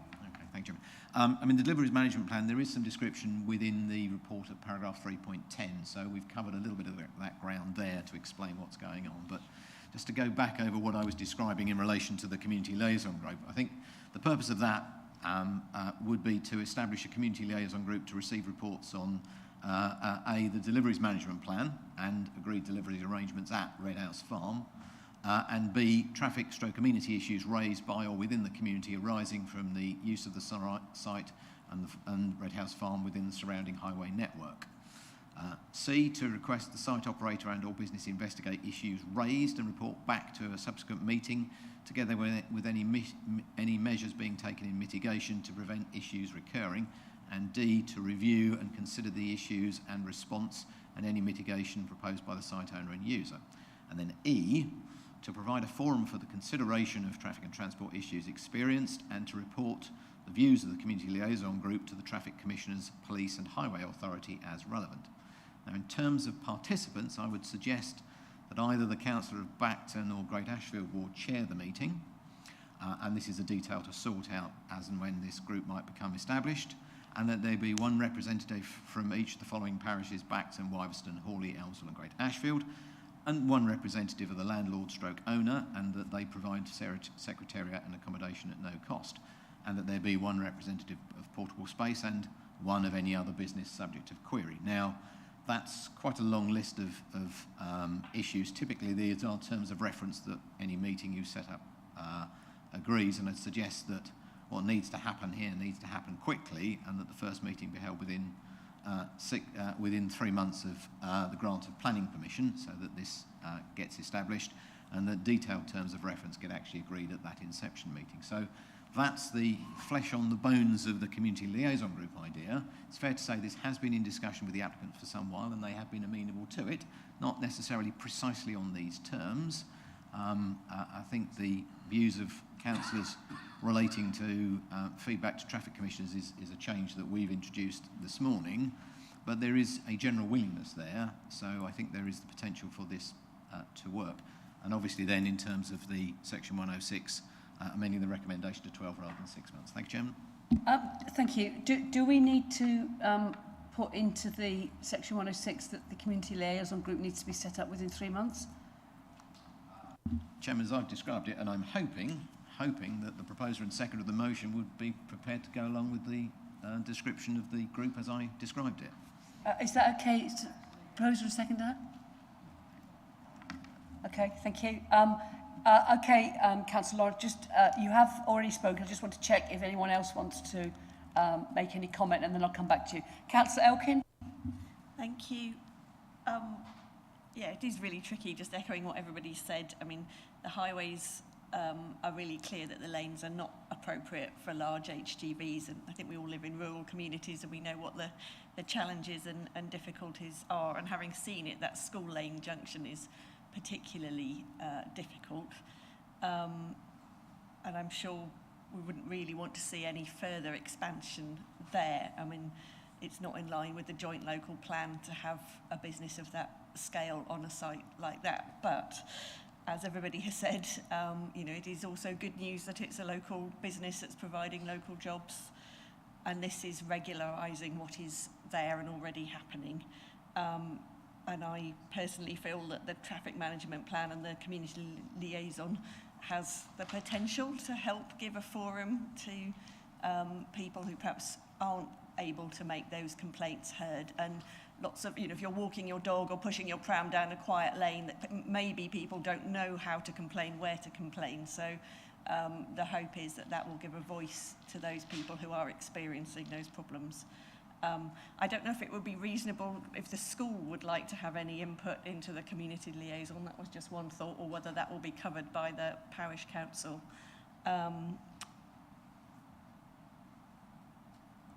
Phil? Right, but Chairman, perhaps one would hope that ward councillors will be able to take that away and provide that contact rather than add another commitment on our pressed education system. So yeah, that was all I wanted to say really, that just it's really uncomfortable in some ways, but personally I think I would be prepared to vote for it in the terms that have been discussed. Councillor Lawrence? Yes, could I just explore a bit further that the proposal in the 106 to express a direction to give you regarding the percentage of vehicles to using the Ashfield route. You mentioned there was an opportunity for us to do that, or did I misunderstand?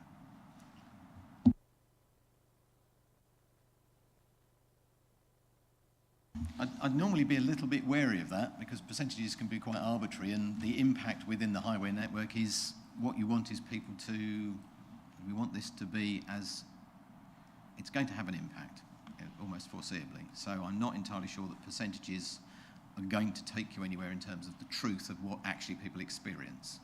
You know, 2% of very badly driven lorries are probably worse than 50% of very considerately driven lorries. I'd be wary of going down that route. I'll just confer with my case officer about whether we've got any scope proposed there.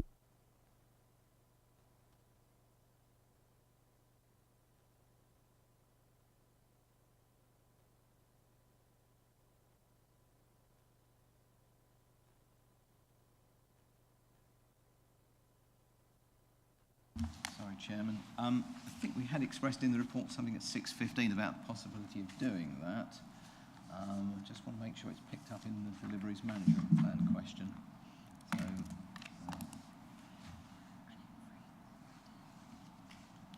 So, yes, Chairman. So paragraph 3.10, we would expect the deliveries management plan to prescribe usage percentage from each access point.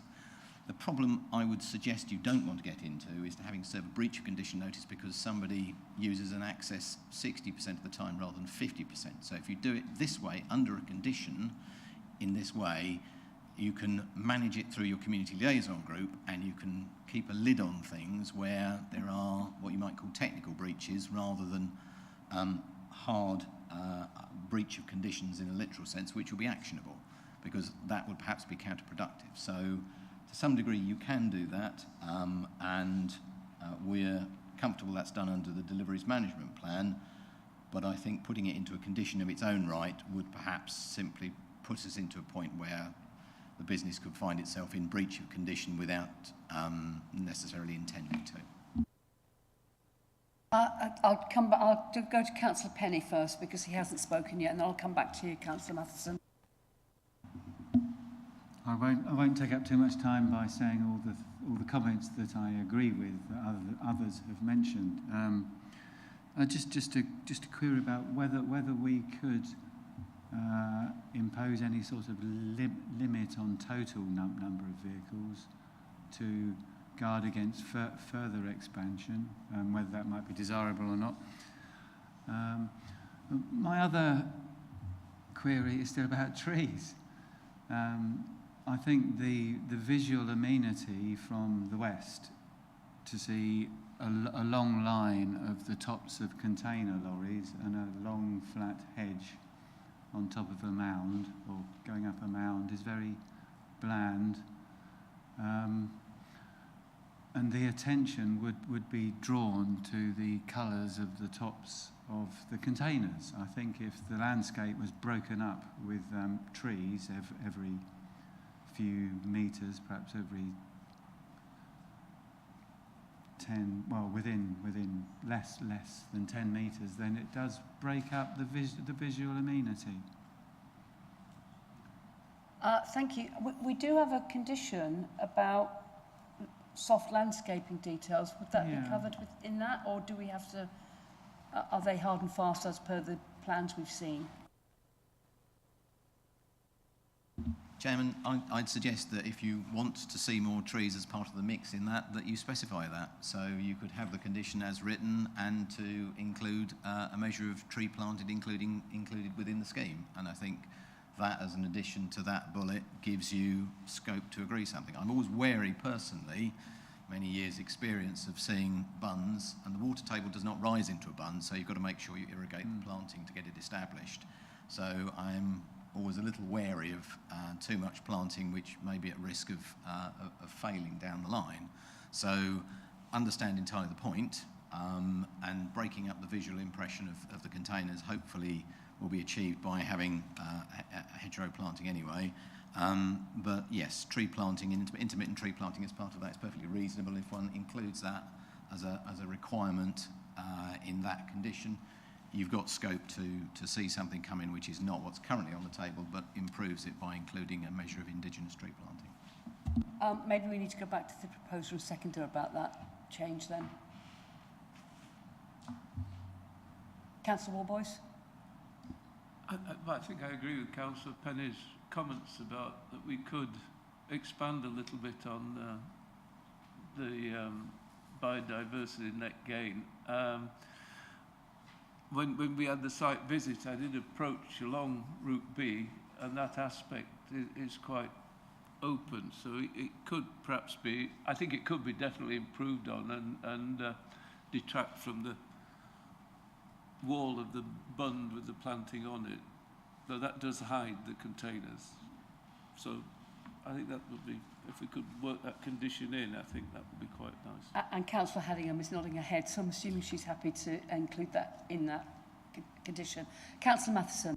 Yeah, there was just a little stray question to officers, really. I've just noticed that we're being asked to give the Chief Planning Officer to grant outline planning permission. There seems to be a great deal of detail here. I just wondered what remained to be determined at another occasion through the committee or otherwise.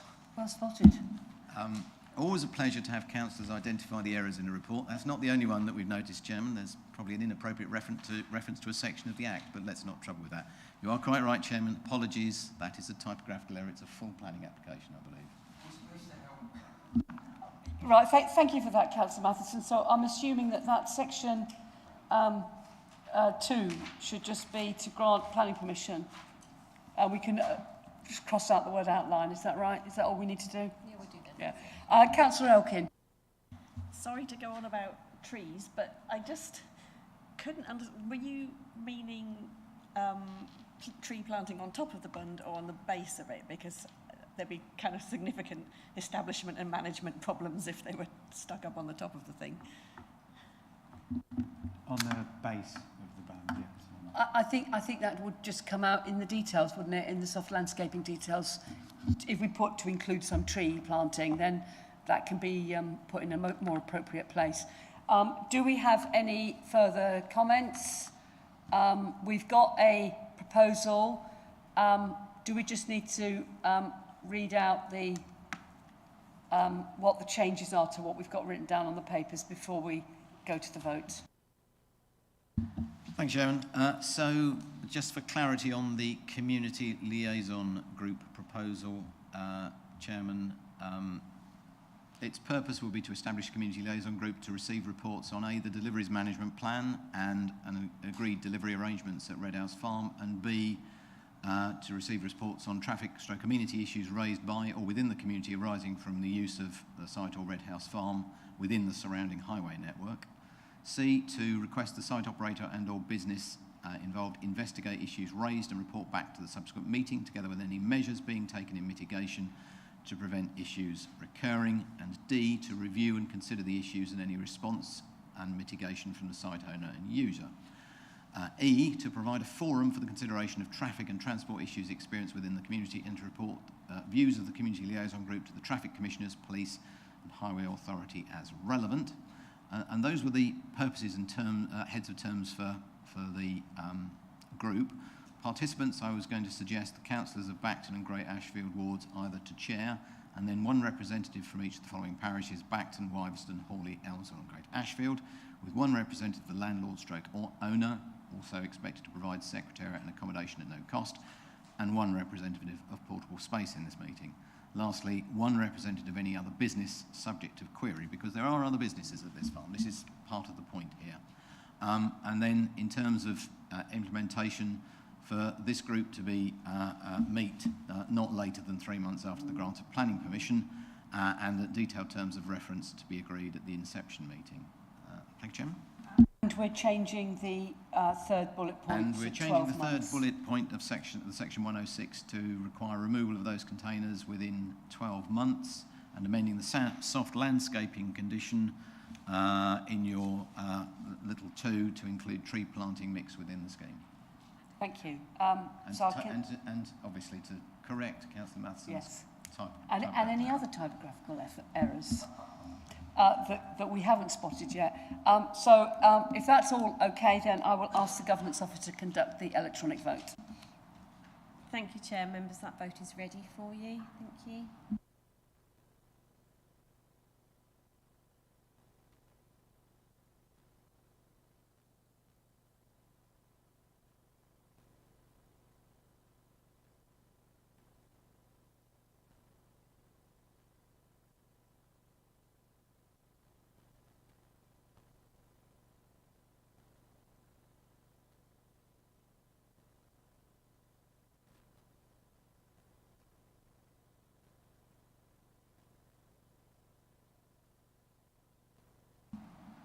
Thank you, members. Chair, that's 6 votes for and 2 against. That's carried. Thank you. I'm now going to propose another short break because the officers want to distribute a late paper, which we need to read for the next item. So if we say, if we need to have time to read that as well as maybe go out the room.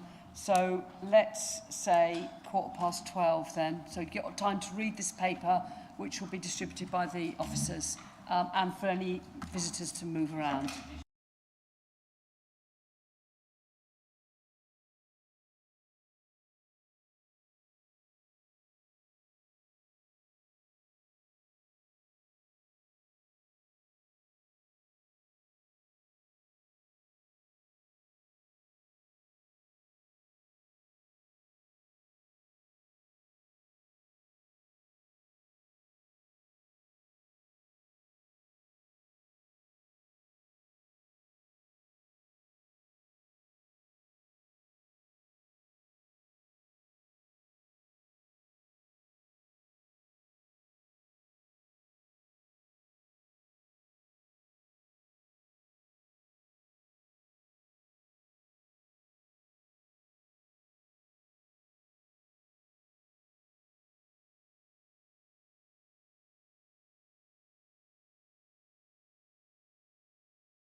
Thank you very much and welcome back.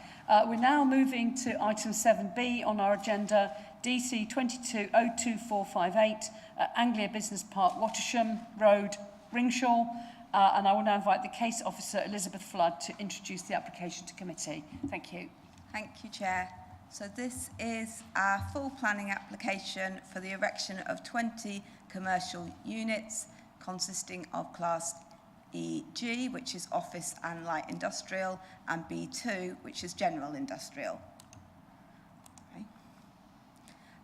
So as you'll have seen in your tabled papers, following additional plans which have relocated the acoustic fence to behind the existing vegetation, the second recommended reason for refusal, which is relates to the impact of that fence on neighbour amenity and so on, is considered to have fallen away and no longer forms part of the recommendation.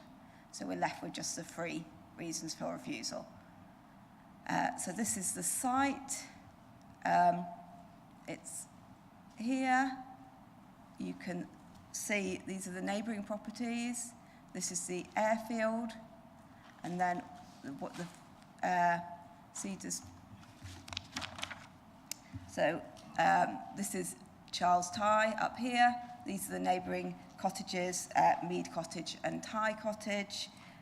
This is Cedars Cottage here, which is Grade 2 listed, and Moat House Farm is located further along the road and again is Grade 2 listed in this location.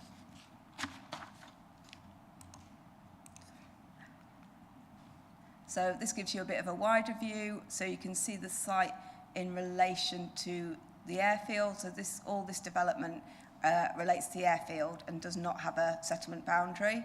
Wattisham village itself is located over here, and Ringshall is sort of off the map. So this is the existing site location plan. So this is the site access off Wattisham Road or Weir Road. It seems to have different names. You can see that it's approximately half the site. There's 3 existing employments over the whole site. There's one here, one uses the buildings up here, and one uses these buildings here, which are in separate ownership, but they're all accessed off this main access here.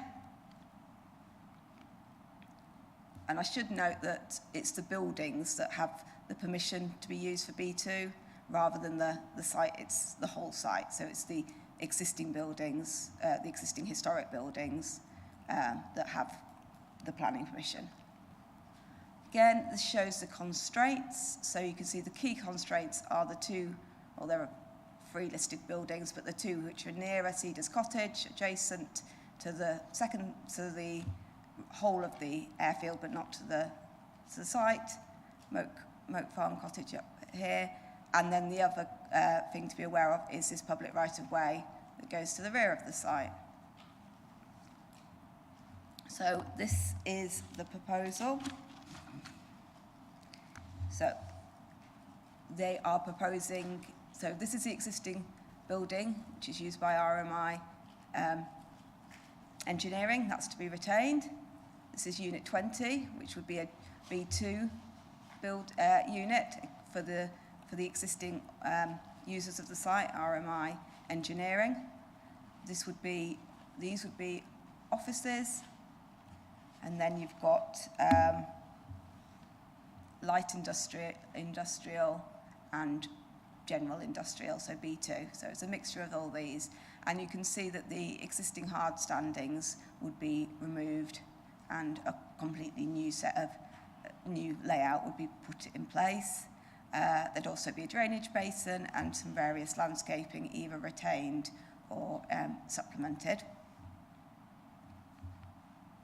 So these are the units. We'll just go through these quickly. They're just what you would expect for modern industrial units. So these are the offices at the front of the site. These are lower level. Again, these are light industrial buildings. See, these are slightly taller.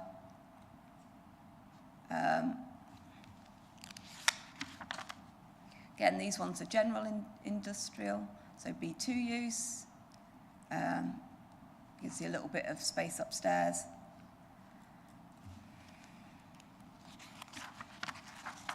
Again, these ones are for light industrial use.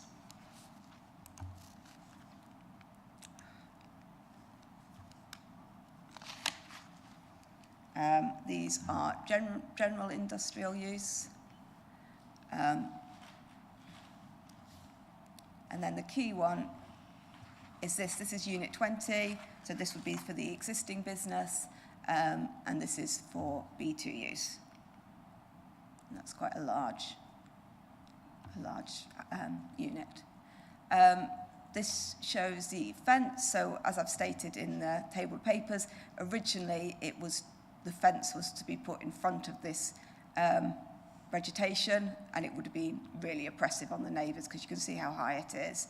But by putting it at the back, I think on balance, subject to possibly more landscaping to the front of it, it would have a reasonable impact for the neighbours because it would be set back with good landscaping in the front. So in one of the reasons for refusal is lack of the heritage statement to set out what the potential importance of the existing hard standings and buildings are. The buildings to be demolished are only small and probably are not particularly of importance, but it's these hard standings which will all be lost. As you can see on this is a 1944 photograph of the Wattisham airfield at the time. It was built for World War II, and you can see clearly that these were all built at that time. You can see comparing them. So we just need to understand a bit more about them and, you know, whether we are going to lose something important or not, and we haven't been provided with any information about that. It was a radar station in the 1950s, so it does have some historic, sort of modern historic interest that we feel we don't understand enough about to see its loss. So this is the existing entrance. These buildings would be lost, this container and this building here. This is one of the existing buildings that has permission to be used for B2. This is where RMI Engineering's located, and you can see one of the hard standings. So the site to be developed is sort of split around here. That's another of the 1950s units. It's used by another engineering company, I understand. Again, these units here are not part of the previous permission. I don't know, I'm not sure about their planning status, whether they needed permission or not, but the site goes to up to about here. Again, this is looking on Wattisham or Weir Road, looking from the site, so you can see the site here, you can see the landscaping, so the site is quite well contained. Again, this is looking from the entrance here, so this is looking the other way along Wattisham Road. Again, you can see the landscaping. This is looking up the unnamed road towards Charles Tye. These are the neighbours, Moat Cottage and Tye Cottage, and you can see the existing landscaping that, if the fence is behind, would be well screened. Again, this is looking towards the footpath to the rear. So again, if the fence was behind that, maybe with some additional landscaping. Again, this is looking up that road, the unnamed road with the site on this side. These are the listed buildings, so this is the nearer one, the Cedars, and then right over here is the other one, Moat Farm, over here.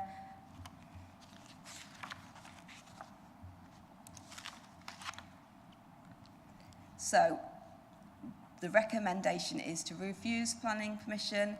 It's contrary to the joint local plan policies SPO3 and SPO5.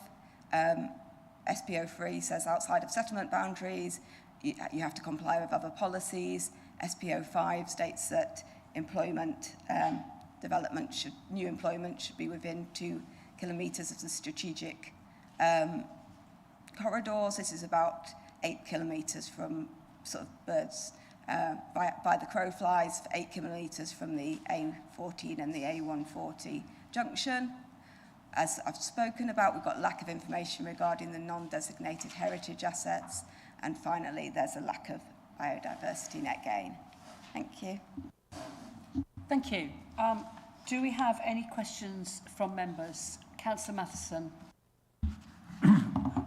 Yeah, I was just looking for whether there'd been any pre-application discussion, because some of the problems and reasons for refusal look as if they're ones that could be remedied, as has been one of them already. But immediate question really is why the recommended reason for refusal regarding heritage doesn't include the less than substantial harm to the designated, the cedar asset, as well as the undesignated heritage potential, which is also highlighted as not being outweighed by the benefits.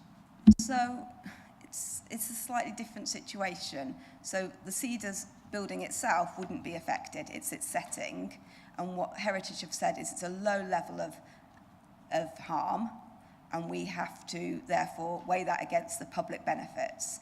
And there are, notwithstanding the site of it, there are potentially substantial economic benefits of approximately 100 jobs. So we consider that those outweigh the less than substantial impact on the designated asset. But the issue with the non-designated assets is we're going to completely lose them, and we don't know what they are. So actually the impact on them is potentially more. So we're not saying that that loss may or may not be detrimental, we just don't know what they are. So that is the issue. We don't have enough information to understand that impact, and that's our concern. But also that would be a total loss, whereas the Cedars would just have a slightly different relationship with its setting, which has already clearly been changed massively during the war by the introduction of, Wattisham Airfield. Thank you. I've got Councillor Elkin, and I think you're also, so Councillor Elkin and then Councillor Hedingham. Thank you. Would it be appropriate to use a condition to get the information that's needed for the heritage to survey the airfield, or is the problem that if it's then found to have something of significance that then you're sort of stuck not being able to proceed? Yeah, that's correct. If somebody looked at it and said, actually, this is worth preserving as part of the wider airfield, because obviously in this site, differently to most of the old airfields, the rest of it's still there because it's still working as an airfield. So if somebody said, actually, this is worth preserving, or, doing a different design to preserve some of those important things, it would be too late. We'd have approved this. Councillor Hedingham. Thanks. So it's just sort of clearing up. So basically, 2 of the things you just need more information, otherwise you'd have said okay. Yeah, I mean, biodiversity net gain, they probably could have shown one way or another, whether it was off-site or on-site. Heritage, the non-designated heritage assets, we'd have needed more information, and that may have changed what was proposed. So there might be buildings that are being demolished that are actually more historic than we thought, and we might want to keep them. It might be that you redesign it so that you can keep more of the sort of layout, but we don't know. So heritage in itself is not about more information, it's about understanding that information and if that would have an impact. But that still wouldn't, we'd still have the principal reason. Thank you. Is Councillor Davis? I thought you were trying to indicate you wanted to say something. Thank you. Thank you, Chair. Yes, I had originally got 2 questions. One was the number of jobs, but obviously you've answered that. Do we have any information on the number of traffic, cars and journeys that are likely to be created by this development? We have limited information. Highways are happy with the proposal. obviously it would be 89 car parking spaces are proposed, so that gives you an idea of the amount of cars they're expecting, because they wouldn't provide a lot of car spaces if they weren't going to be used. And equally, if you look on the layout, it does show HGV spaces, so you can expect HGVs as well. B2 can provide, does need HGVs in many instances, but there will be large lorries probably visiting the site at the moment, as it is an engineering company that deals with sort of large infrastructure. Thank you. Can I just ask a question about the reason number 4 on our papers for refusal? There's no provision for a minimum of 10% biodiversity net gain. Is it that you don't have information regarding the biodiversity net gain, or is there actually not going to be any gain in biodiversity at all? Or is that something that could be addressed? Maybe this is a similar question to Councillor Headingham, by getting a baseline data and doing a report to show that there is gain. So they are proposing enhancements, habitat enhancements, but what we don't know is what there is at the moment. It's grassland, it's been grassland for a long time, so we don't know what benefit that has in terms of a habitat, and what will be lost and how that can be provided for either on or off-site. Thank you. Are there any other questions of the officer? Councillor Lawrence. Thank you, Chair. In section 5.4, you referred to paragraph 115 of the NPPF, which says each development should only be prevented or refused on highways grounds. And one of the reasons is if there's residual cumulative impacts on the road network would be severe. And what we're seeing, all the feedback we're getting from the consultations, is that it would be a severe impact on the number of vehicles concerning with the lanes there. So my question is, why has this not been added as another reason for refusal? Because the Highway Authority have not said it would be a severe impact.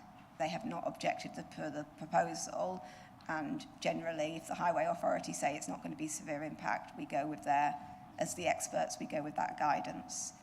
I mean, clearly there will be an impact on local roads because there will be more traffic using those, but the impact is not, and that's sort of why we try and encourage development under strategic corridors, because there's less use of local roads, but it's not a reason for refusal in this case.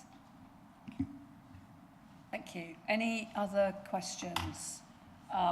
If not, we'll move on to the public speakers. We don't have anyone from Ringshall Parish Council.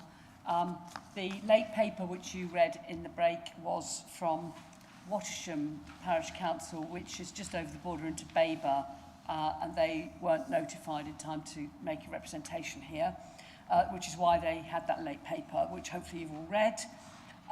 So no Parish Council representation. We have an objector, Victoria Simmons. If you'd like to speak for your 3 minutes, I will time you, and then there may be some questions. Can I just say, Dan Pratt said he had sent in something. Yes, he's the ward member. His comment comes at the end, and I've got that to read out. Okay. I would like to raise 4 objections. Firstly, planning regs say that there has to be an overriding reason to allow development in the countryside, with other significant industrial park development around Stowmarket, especially Gateway 14, the Lion Barn Industrial Estate in Needham Market, Great Bryset Business Park, Lady Lane Industrial Estate in Hadley, and the Tannery at Coombs. Surely there is no overriding reason for significant development here in open countryside, a hamlet directly next to a Grade 2 listed house, and 3 cottages, as well as an array of wildlife, which might suffer from industrial pollution running into the Wattisham watercourse that runs through the park.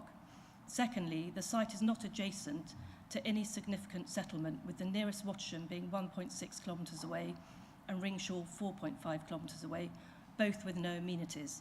The closest bus stop mentioned in the proposal, 2.5 kilometres away, is a school bus. The nearest mainline railway station is 9.3 kilometres away at Stowmarket. Pertaining to this lack of transport, the lanes surrounding the site cannot sustain an increase in traffic.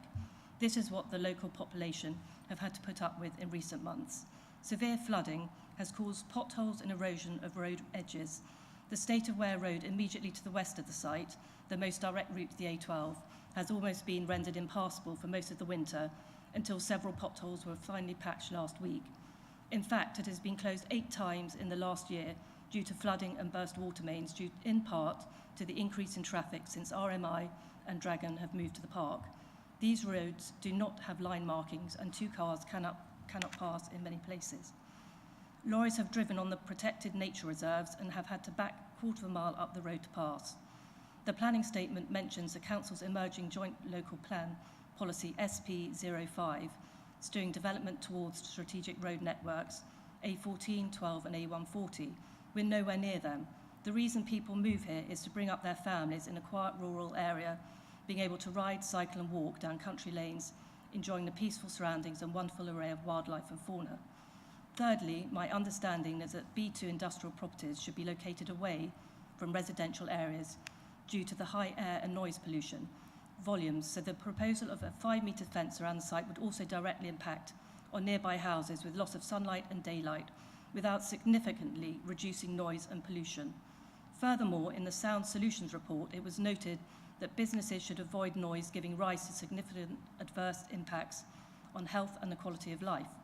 Residents have constantly raised concerns about the noise from machinery and lorries reversing on the site, smoke and smells, trimming and the destruction of hedgerows. Further development would exacerbate the existing noise and disturbance for neighbours.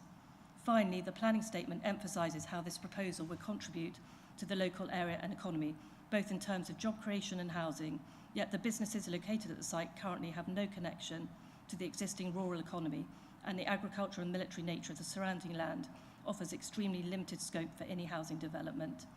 In summary, all local residents have objected. This is an isolated rural location. You have to travel several kilometres in every direction before you reach a main road, let alone a dual carriageway. We are not remotely close to the Suffolk lorry route network. Are you almost at the end? Okay, sorry, I had 2 lines. Thank you. Have you got one more sentence to finish? Yeah. Okay, road routes from this site cannot be considered anything other than poor and unsuitable for a significant industrial park. This cannot be a sustainable development with no main drains, no public transport, no paths, street lights, doctors or general amenities. Thank you. Okay. Do we have any questions for the objector? Thank you very much. If you'd like to turn your mic off. Yeah. We don't have a supporter, so next on my list is the agent, Jack Wilkinson, if you'd also like your 3 minutes.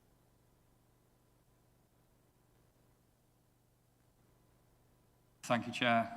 Good afternoon, members. I'm Jack Wilkinson, the planning consultant acting for and on behalf of RMI Engineering. I'm joined by Richard Eldridge, who is the director. The application before you is for 20 mutually cohesive commercial units without any demonstrable harms, which I will now go on to discuss. The site operator, RMI Engineering, are specialist renewable service providers. Their work is principally to serve the offshore energy industry through service and maintenance contracts. They lead the service and maintenance field for renewable energy and are held by their own industry standard for sustainability. It is regrettable that objections have been received, but none of the mentionings within the committee report mention the uncapped benefits associated with enabling RMI Engineering to directly serve the offshore renewables programme. Their very focus and purpose is to deliver sustainability and renewables. The presumption in favour of sustainable development should be engaged for this very point alone. Turning to policy, the scheme is aligned with the general thrust of the local and national directive and is underpinned further by the fact that there are no technical reasons to refuse planning permission from professional consultees. There are no professional objections to this application. It is unfortunate that the parish have objected, however we can't please everyone. It's particularly troubling to discover that we are facing 3, following the late papers, reasons for refusal, when this has barely been evident over the last 23 months following submission, and before that pre-app, there was a pre-app. This application therefore requires a rational and logical decision based on the fact that the site is an established commercial setup. We're seeking to introduce units, not expand the site all within the confines as your officer has outlined on the presentation. All the applicant is seeking to achieve is provide a bespoke unit to carry out their specialist work, which is supported by other mutually cohesive supply chain enterprise. The scheme will stimulate employment, supply chain services will be supported, and the heritage and B&G reasons for refusal cannot be sustained. As you are aware, respectfully, it is the role and responsibility of the LPA to determine this application on the basis of evidence. In this instance, the applicant has presented robust evidence through professional reports and industry commentary. The very nature of the applicant and their work should be endorsed to the highest degree. Even if members were to identify some harm, it is evident that the sustainability benefits of their business should, in theory, tilt this in favour of approval, because it far, far outweighs any tangible harms. I therefore encourage you to refuse the officer recommendation, and I welcome any questions. Thank you. Do we have any questions? Councillor Penny. Yeah, I'd like to say I very much admire the industry you are involved in. I don't quite understand why so many extra business units are required when it seems to me you just want to expand your current business. It seems unnecessary to have the other 19 units at this site. Could you explain why? Thank you. I think it's perhaps a twofold answer. Essentially, the service and maintenance contracts offshore involve a whole host of services, and they range from various small components right up to large components. Part of that overall service package, whether they're dealing with wind turbines, whether they're dealing with vessels at sea, or indeed Network Rail or whoever it may be, we're talking about bulky machinery. So there's quite a lot involved with the general supply chain that lead and feed into RMI engineering. I mean, Richard, I'm sure, will answer some questions should you need about the detail of what is involved on site. The reason why so many units are needed is because it's a bespoke operation that operates globally, and they're based in Ringshall. They have satellite sites that are on the coast, so whether it be Liverpool, whether it be Hull, whether it be Lowestoft locally, and of course Europe. And some of those sites take in some of the unit operations, but this site is the HQ. So there's a need for a bespoke unit to deal with what RMI do, plus business that feed directly into the bigger machine that is RMI engineering. Hopefully that gives some context, and as I said, I'm sure Richard will be able to add to that if I've missed anything. It's quite a bespoke sustainability offering. Thank you. Did that answer your question, Councillor Penny, or did you want to come back? I'd just like to add to that. Did you consider why build a lot of extra buildings where you are, rather than just move your current small enterprise to the strategic transport corridor somewhere? There are many opportunities. Yeah, I'll take it briefly. I think the short answer in terms of planning is that it's effective reuse of an established commercial site. You know, these uses have been there for a while, and as you've seen from the photos, you know, it's probably not the most attractive site. There's a genuine opportunity here to do something good, and again, they're held by their own industry standard. Richard, I don't know if you want to add in, you know, the reason why you're in Ringshall and the reason why you've got satellite sites. Good afternoon. So basically the business model, when we were looking for new premises from our previous location, we couldn't find anywhere with a suitable amount of open space for manoeuvring of equipment and flexibility. Most modern units have a driveway and a couple of parking spaces and nowhere near enough outdoor space for engineers to do their engineering thing, which we love to pick things up and move them around. The Ringshall site, being an ex-military radar station from the Cold War era, gave us a plentiful supply of open space, to my mind screened off from the local area by its military specification security fences and well-established thick hedgerows. Abundant to that is a good national grid set network, so there's a pre-existing substation, so it gave us access to a good power supply to enable us to run the type of equipment we want to more efficiently and reduce our carbon footprint by not relying on diesel generating power supplies for heavier equipment. We've got a substation on site, which means we've tapped into the grid, and that was all a plus for us at the point of moving in. The nature of our business is we need a core hub for our operations to have engineering support, and as everybody will know, grumpy engineers are in short supply in the world nowadays, so we need to capitalise on the local supply of engineers that we have available to us. They feed in services and trades that we then deploy apparently now more worldwide. We've recently started working in American offshore wind sectors and taken on a contract in Taiwan where we're using our 12 years of offshore wind knowledge and experience to mentor local trades and upskill local workforces in the areas that the new developers are working in, as well as our O&M maintenance regimes around the east coast of the UK. Thank you.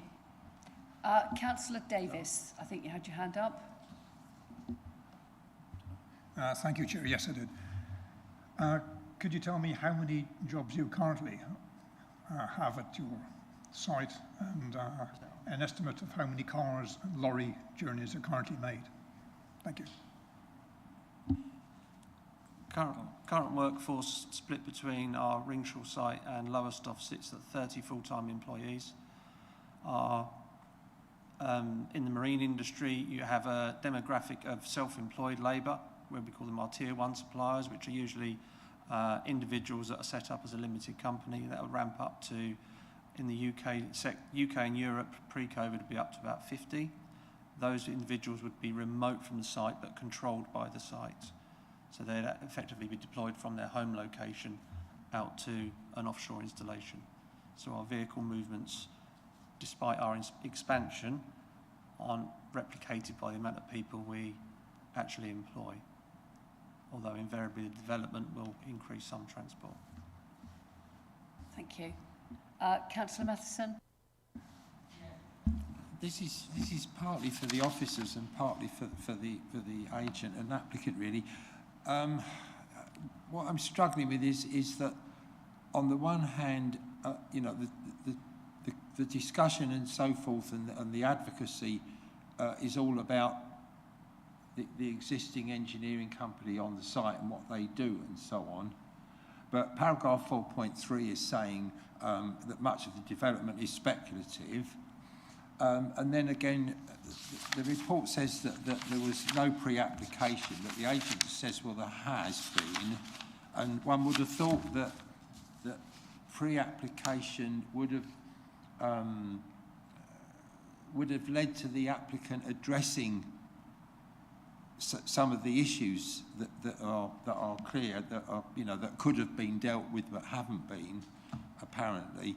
And I'm just stuck between those two at the moment with you know, a difficulty. I'm not sure how we can resolve that, but I see quite a problem. Did you want to come in, Libby, about the pre-app and the officer comments? I only took this application on late. There could have been pre-app.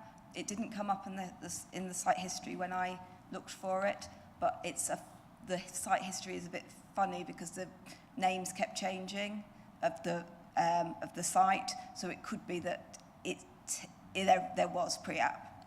If the agent is saying there was pre-app, I'm sure there could well have been, but it didn't come up on the history for this site, unfortunately. Phil? Well, I think we've got. I think Phil wants to come in, and then also the agent wants to respond. Pre-app. So, you know, what conversation there may have been, and whether it was pre-app in the sense we understand it, or whether it's something else, I don't know. It's for Mr. Wilkinson to explain that one. It's his form. Thank you, Mr. Wilkinson. Thank you, Chair. As a matter of fact, there was pre-app. I too came into the process somewhat late in the day. It was originally run by KLH Architects, who have produced the plans that you see before you. There was a pre-app. It was issued, I believe, by Daniel Cameron from memory. I think Councillor Matheson's comments around could have, you know, front-loaded the submission with heritage information and so forth. I mean, we submitted this application 23 months ago. We were 18 months off of adoption, what turned out to be of the JLP, and obviously we've submitted at the point in time because we have to do that.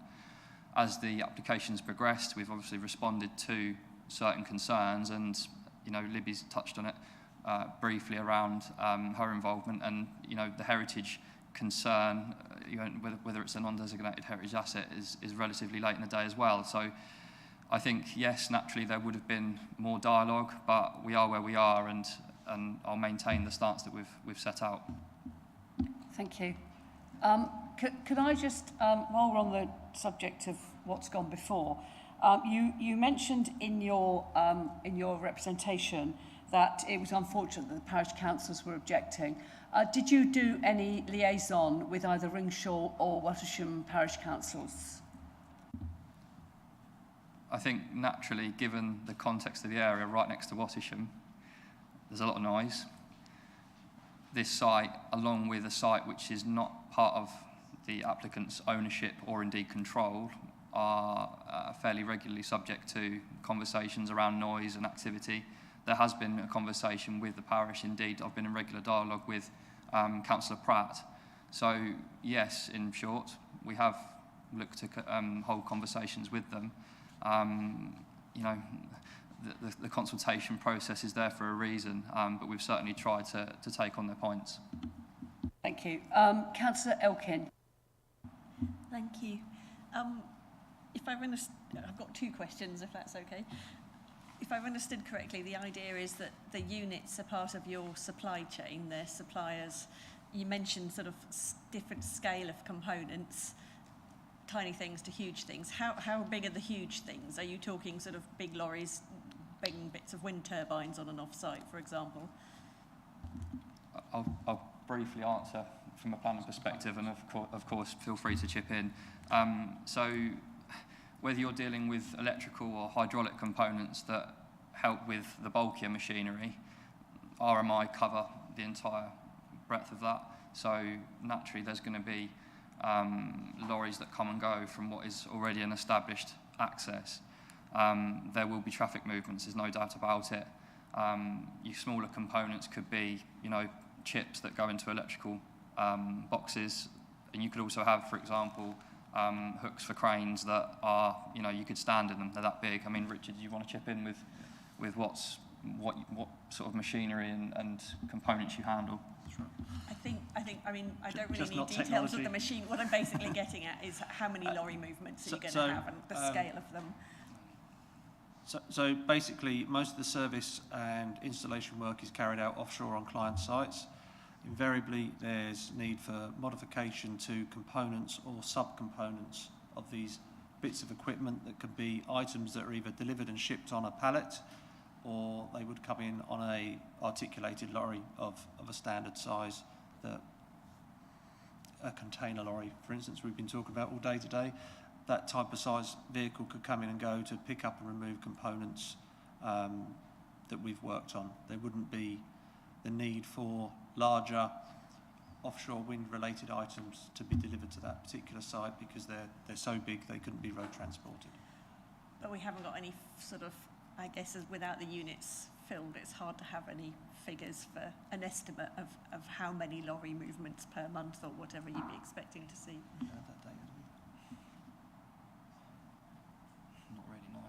We don't have that data available at the moment. Ultimately, we're not a road transport-based business, we're a service entity. Thank you. And my other question was just about the BNG. Again, it was just to clarify my own understanding. You haven't at the moment put forward a 10% BNG. Absolutely, absolutely. We can place this on record by simple condition. We are absolutely happy and committed to delivering, as per LP 16, 10% gain. We have a baseline point, and the ecology comments within your papers outline the fact that they endorse the research that we've done on site. We have a baseline, and this could easily be delivered through a condition. Obviously, when we submitted the application, BNG was not here yet. It is here now, as of February, and recently for miners. But there is a commitment, and the confidence you can take as members is that RMI Engineering have the entire site, which is blue lined. There's a lot of land to work with, so we could deliver on site within the red line, but also on the blue line. This is deliverable. Thank you. Did I see somebody else's hand go up? Yeah, really, it was rather more of the same problem, really. That you know, paragraph 2.3 says that again, that although the units are supposed to be used for low carbon industries in conjunction with RMI engineering, the development is speculative. No potential end users have been identified except Unit 20. You know, and again, there's this big gap between what we're hearing and what's in front of us. What's your question? Well, can either officers or the agent go a little further in saying what all the units that are listed at paragraph 2.2 of offices and light industrial, you know, is this company and its associates going to use all of those, or is it true that it's speculative and there are no potential end users identified, which is it's shall I start? I'll let you have the final word. This is not a speculative application. It's an application with full detail. So we've given the information as best as we can with regards to each unit. We have a bespoke unit, which is for the bespoke business, and we have subsidiary units for mutually cohesive uses that feed into RMI. Now, it's not speculative. Naturally, it's difficult to say, as of today, who would occupy these units. They're not built. It's difficult. But we could easily enter into some sort of conversation around how there is security for that. You know, that's all that we can give at this point, other than confidence. Phil, did you want to come back? Thank you, Chairman. I think I can't really do more than point you to the description of the development, which is erection of 20 number commercial units consisting of Class EG office and light industrial and B2 general industrial. That's, I think, what we understand of the application. I think the term speculative may be misleading. I mean, RMI are not stated as being a specific named user. We're not looking at their, you know, it's EG and B2. That's the planning proposal you're dealing with. The niceties of individual occupiers, I mean, you've got to look beyond that in planning. There is some truth to characteristics, but what you have is an EG and a B2 proposal, not the specifics of that business. Thank you. Any further questions? If not, then, as has been said earlier, Councillor Pratt is unable to be here today, but he has sent a comment, which I'm going to read out as the ward member comment. Just check I've got the right bit of paper. So, to the members of the Planning Committee, I am writing to object to the planning application to site 20 commercial units at Anglia Business Park in Charles Tye. This would lead to an unacceptable level of intensification of the site, which situated in the open countryside, has a lack of supporting infrastructure. The site is located outside the settlement boundary where development is restricted, and the site is not a strategic employment site or development site. The proposal would lead to the development of 20 new light industrial and office units in an area that is currently occupied by one engineering company. This would constitute an unsustainable intensification of land use in the rural setting of the site. The site is not supported by the level of infrastructure needed to sustain an employment site of this scale. It is connected to the B1078 by narrow minor roads through the hamlet villages of Battersford and Ringshall, and around 7 miles to the nearest junction of the A14 carriageway. If the site was to become fully occupied, the extra car and HGV movements would add an unacceptable pressure to the road network in the area and increase traffic movements in the villages. The site is not supported by public transport. The nearest bus service is from Ringshall Village Hall bus stop, nearly 3 miles from the site, and buses are infrequent, with 3 buses from Ipswich per day. The only viable transport option to the site is through car use. I'm also concerned about the cumulative environmental impacts during and after construction on neighbouring dwellings, including the Cedars, Thai Cottage and Moat Hall Farm. Following noise complaints from the site's current use and concerns over the impact of future development, a 5-metre fence would be erected to mitigate effects of noise, but is in itself seen as overbearing and would cause a loss of amenity. In my opinion, the scope of the project to develop the site and attract companies working within the rail and renewable sector is desirable for the district, but the site location is not strategically suited to meet the requirements of the project. It is not served by adequate infrastructure and would have a detrimental impact on the local community and environment. I therefore would like to support the planning team's decision to refuse planning permission for this application. Yours sincerely, Dr. Dan Pratt.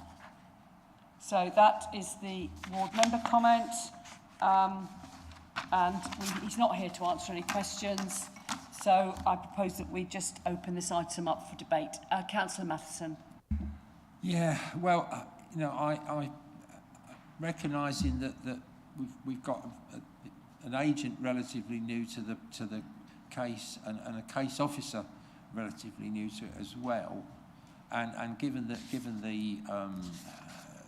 sort of differences between them that are in the report at the moment, I really think that the best way forward is actually for this to be withdrawn or deferred, to see whether there's actually an application that would justify overcoming some of the issues that are you know, legitimately raised by the objectors. You know, I wouldn't be comfortable refusing this, but I wouldn't be comfortable approving it either. So I think that's my feeling. If you know, I'll hear what other members have got to say about it. But you know, I think it's as if it's premature, but it isn't really premature because it's been around for 18 months. But you know, nevertheless, you know, there's a lot of room there for negotiating. You know, I mean, maybe it should be a smaller application to meet the current needs, or maybe it's clear that it ought to be refused. But at the moment, none of those are in my mind. Thank you. Councillor Haddingham. Thank you. To me, this is I want to say a lot like the last one, but it's a bit like the last one in the fact that it's in a rural location. But I really don't. I disagree with what our officer is recommending, and I really don't see any big problems. Yes, there'll be some extra traffic, but there's also going to be, you know, around 100 new jobs created. I think they're reusing a site that's basically up brownfield. You know, and I frankly don't see any problems with this, and I don't agree with what's being recommended. Anyone else? Councillor Lawrence and Councillor Warboy. So Councillor Lawrence first. I think this is completely different to the previous application in that this is a new development proposal, albeit on a brownfield site. And here we have the opportunity to apply our policies SPO3 and SPO5, which is the first points of refusal. The other issues for refusal on the basis of heritage and heritage statement and biodiversity net gain are almost irrelevant, in my view, because it doesn't satisfy SPO3 or an SPO5, in my view. And it is a new development, not one coming in through the back door as the previous discussions we had earlier today. Thank you. Thank you. Councillor Warboys. Thank you, Chair. I don't know, I always feel we're in a dragon's den situation here. We've got a terrific business plan, a very exciting industry, which is growing, which is I think, could be considered a strategic industry for this part of the country. Really high-end jobs. And yet, as we said before, we are where we are. There's a lack of supportive infrastructure. Even though this was a military site, there's going to be, highways have said there's going to be no increase in risk to the highway infrastructure, as they do, but nevertheless 12 HGVs, 84 extra cars, 18 EVs, it does give a guide, some sort of guide to how much traffic this site will generate. And as has been said, it's against our policy. It's not a strategic employment site or within a strategic employment corridor. But it's very difficult. I think we've, in the recommendations, there's 3 sections, 2, 3 and 4, the acoustic fences, the absence of the heritage assessment, and the provision for 10% biodiversity net gain, which we've heard from the applicant that can be resolved across the whole site. The other 2, I think, could be resolved through, perhaps as Councillor Matheson said, to sort of looking again at the layout of the site, whether it is necessary to sort of destroy the concrete infrastructure from the airfield, whether it's not, that could be employed within the site.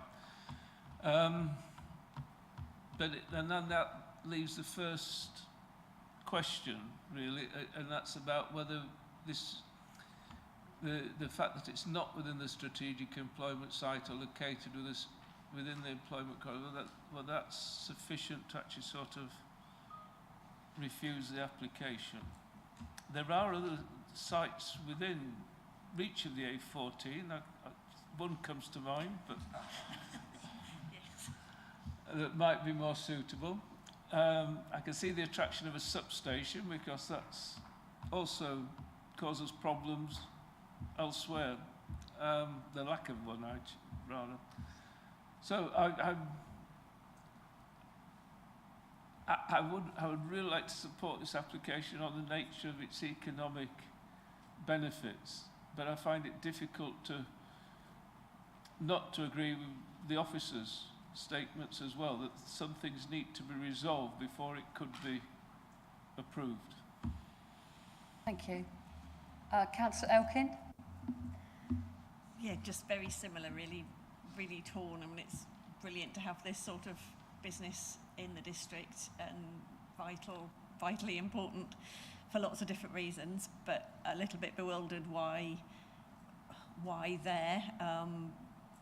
As Councillor Walboys has alluded to, on the edge of my ward is a large airfield, brownfield site about 300 metres from an A road. You know, there are a number of strategic sites available. So, yeah, I don't know. I'm still mulling this one. It's really difficult. Thank you. Councillor Penny? Yeah, I would agree with both Councillor Walboys and Councillor Elkin. I can think of several opportunities for places where this type of industry would be better located, and it does give us a chance to say or do what we mean with our policy SPO5, and I think I feel the stronger urge to follow that than anything else. I mean, I know there are sites available. It's a very good policy and it's there for a reason. So I will be minded to vote in favour of the officer's recommendation. Thank you. In the absence of any hands going up, I'm going to say my view. I mean, I support the business in its desire to grow, and I think had this been an application just to expand RMI engineering, if that's the right name, and maybe have half a dozen little units to help support it, I think I would feel differently about it.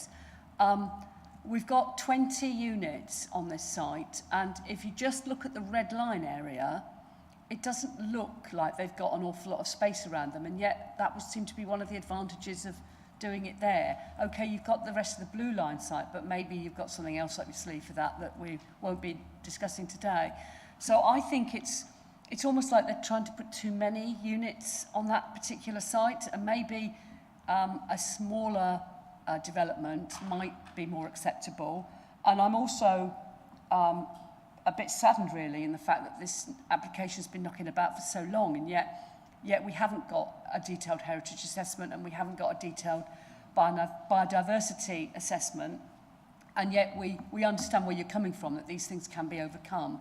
And it seems such a shame that they've not been prepared in advance, but it sounds as like there's been lots of changes to personnel, and things have not gone as smoothly as they should have done. I'm not sure Councillor Matheson's suggestion of it being deferred will make much difference unless they come back with something on a slightly smaller scale. And I think I'm more in agreement with the policy statements of the SPO5, and this isn't the right place for it. But then again, if another application came through with half a dozen units, maybe that would make me feel a bit differently. I don't know. The fact that you've got 20 units in this very rural location is just a little bit too daunting. So I think Councillor Davis wants to say his piece, and then I'll come back to Councillor Matt. Thank you, Chair. Yes, I think it's emptily fine business. However, it is adding, obviously, significant development in a rural setting and doesn't keep with our policy SPO5. So for that reason, this submission I'm not able to support on this occasion. We could find a better place. Councillor Matheson. Yeah, I just wanted to ask officers really whether there was any, whether it was more expedient to refuse it and then let it see if it comes back again in a better form, or to, whether there's any advantage in deferring over refusing. Thank you, Phil. I think I'm fairly well known for saying decide the application in front of you rather than defer it. Let me say one thing on that. You can add an informative note to encourage whatever you like if you believe there's a message to send. I think, to judge from the parish council comments here, what's needed is a bit more certainty and confidence, because, to be honest, I wouldn't want somebody to have the same kind of conversation that we had on the previous application in relation to this site. But at the moment, you don't have, I believe, the level of certainty that I think you should have in order to say, OK, we'll park our joint local plan policy and we'll go with this as a departure. That doesn't mean a departure can't come forward. It just means that decide the application in front of you. Now, Mr Wilkinson is well familiar with the appeal process. He knows how to use that, and he may well choose to do that if you defer the application anyway. So, that his client may instruct him to do that. I'm not sure what anybody gains by deferral. We've had the application on hand for a while. There are some issues of principle. If there's something important in this business and a proposal, he may well wish to pursue that line of action and come back with a revised application. All of that, and he'll get a free go on that anyway. So, thank you. Any further comments, or anyone prepared to put a proposal on the table? Councillor Matheson. Yeah, having heard what Mr Isbell's just said, I propose refusal in line with the officer's recommendations, and the applicants have heard. The committee might feel differently about a somewhat modified and strengthened application. Councillor Lawrence, are you you're seconding? Thank you very much. So we've now got a proposer and a seconder. Does anybody else wish to make any comments or speak to that proposal? We're going along with the officer recommendation as per the table papers without the bit about the acoustic fencing, is that right? Happy with what they're voting for refusal? I will ask the governance officer to conduct the electronic vote.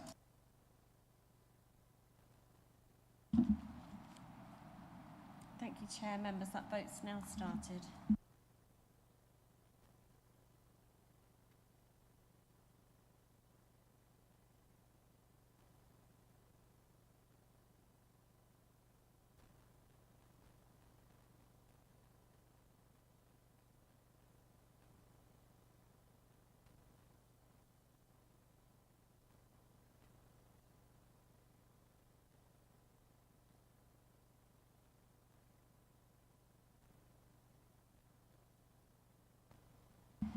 Thank you, Members Chair. That's 7 votes for and 1 against. Therefore, that is refused. Thank you very much. So that leads us on to item number 8 on our agenda, site inspections. Do any site inspection requests need to be reported to committee? None received, Chair. Thank you. So I now close this meeting at most inconvenient time of 13:16. And the next planning committee may be on the 24th of April or not. Yeah, we'll decide that.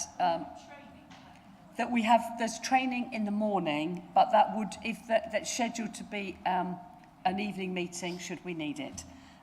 So on that note, I'll close the meeting. Thank you.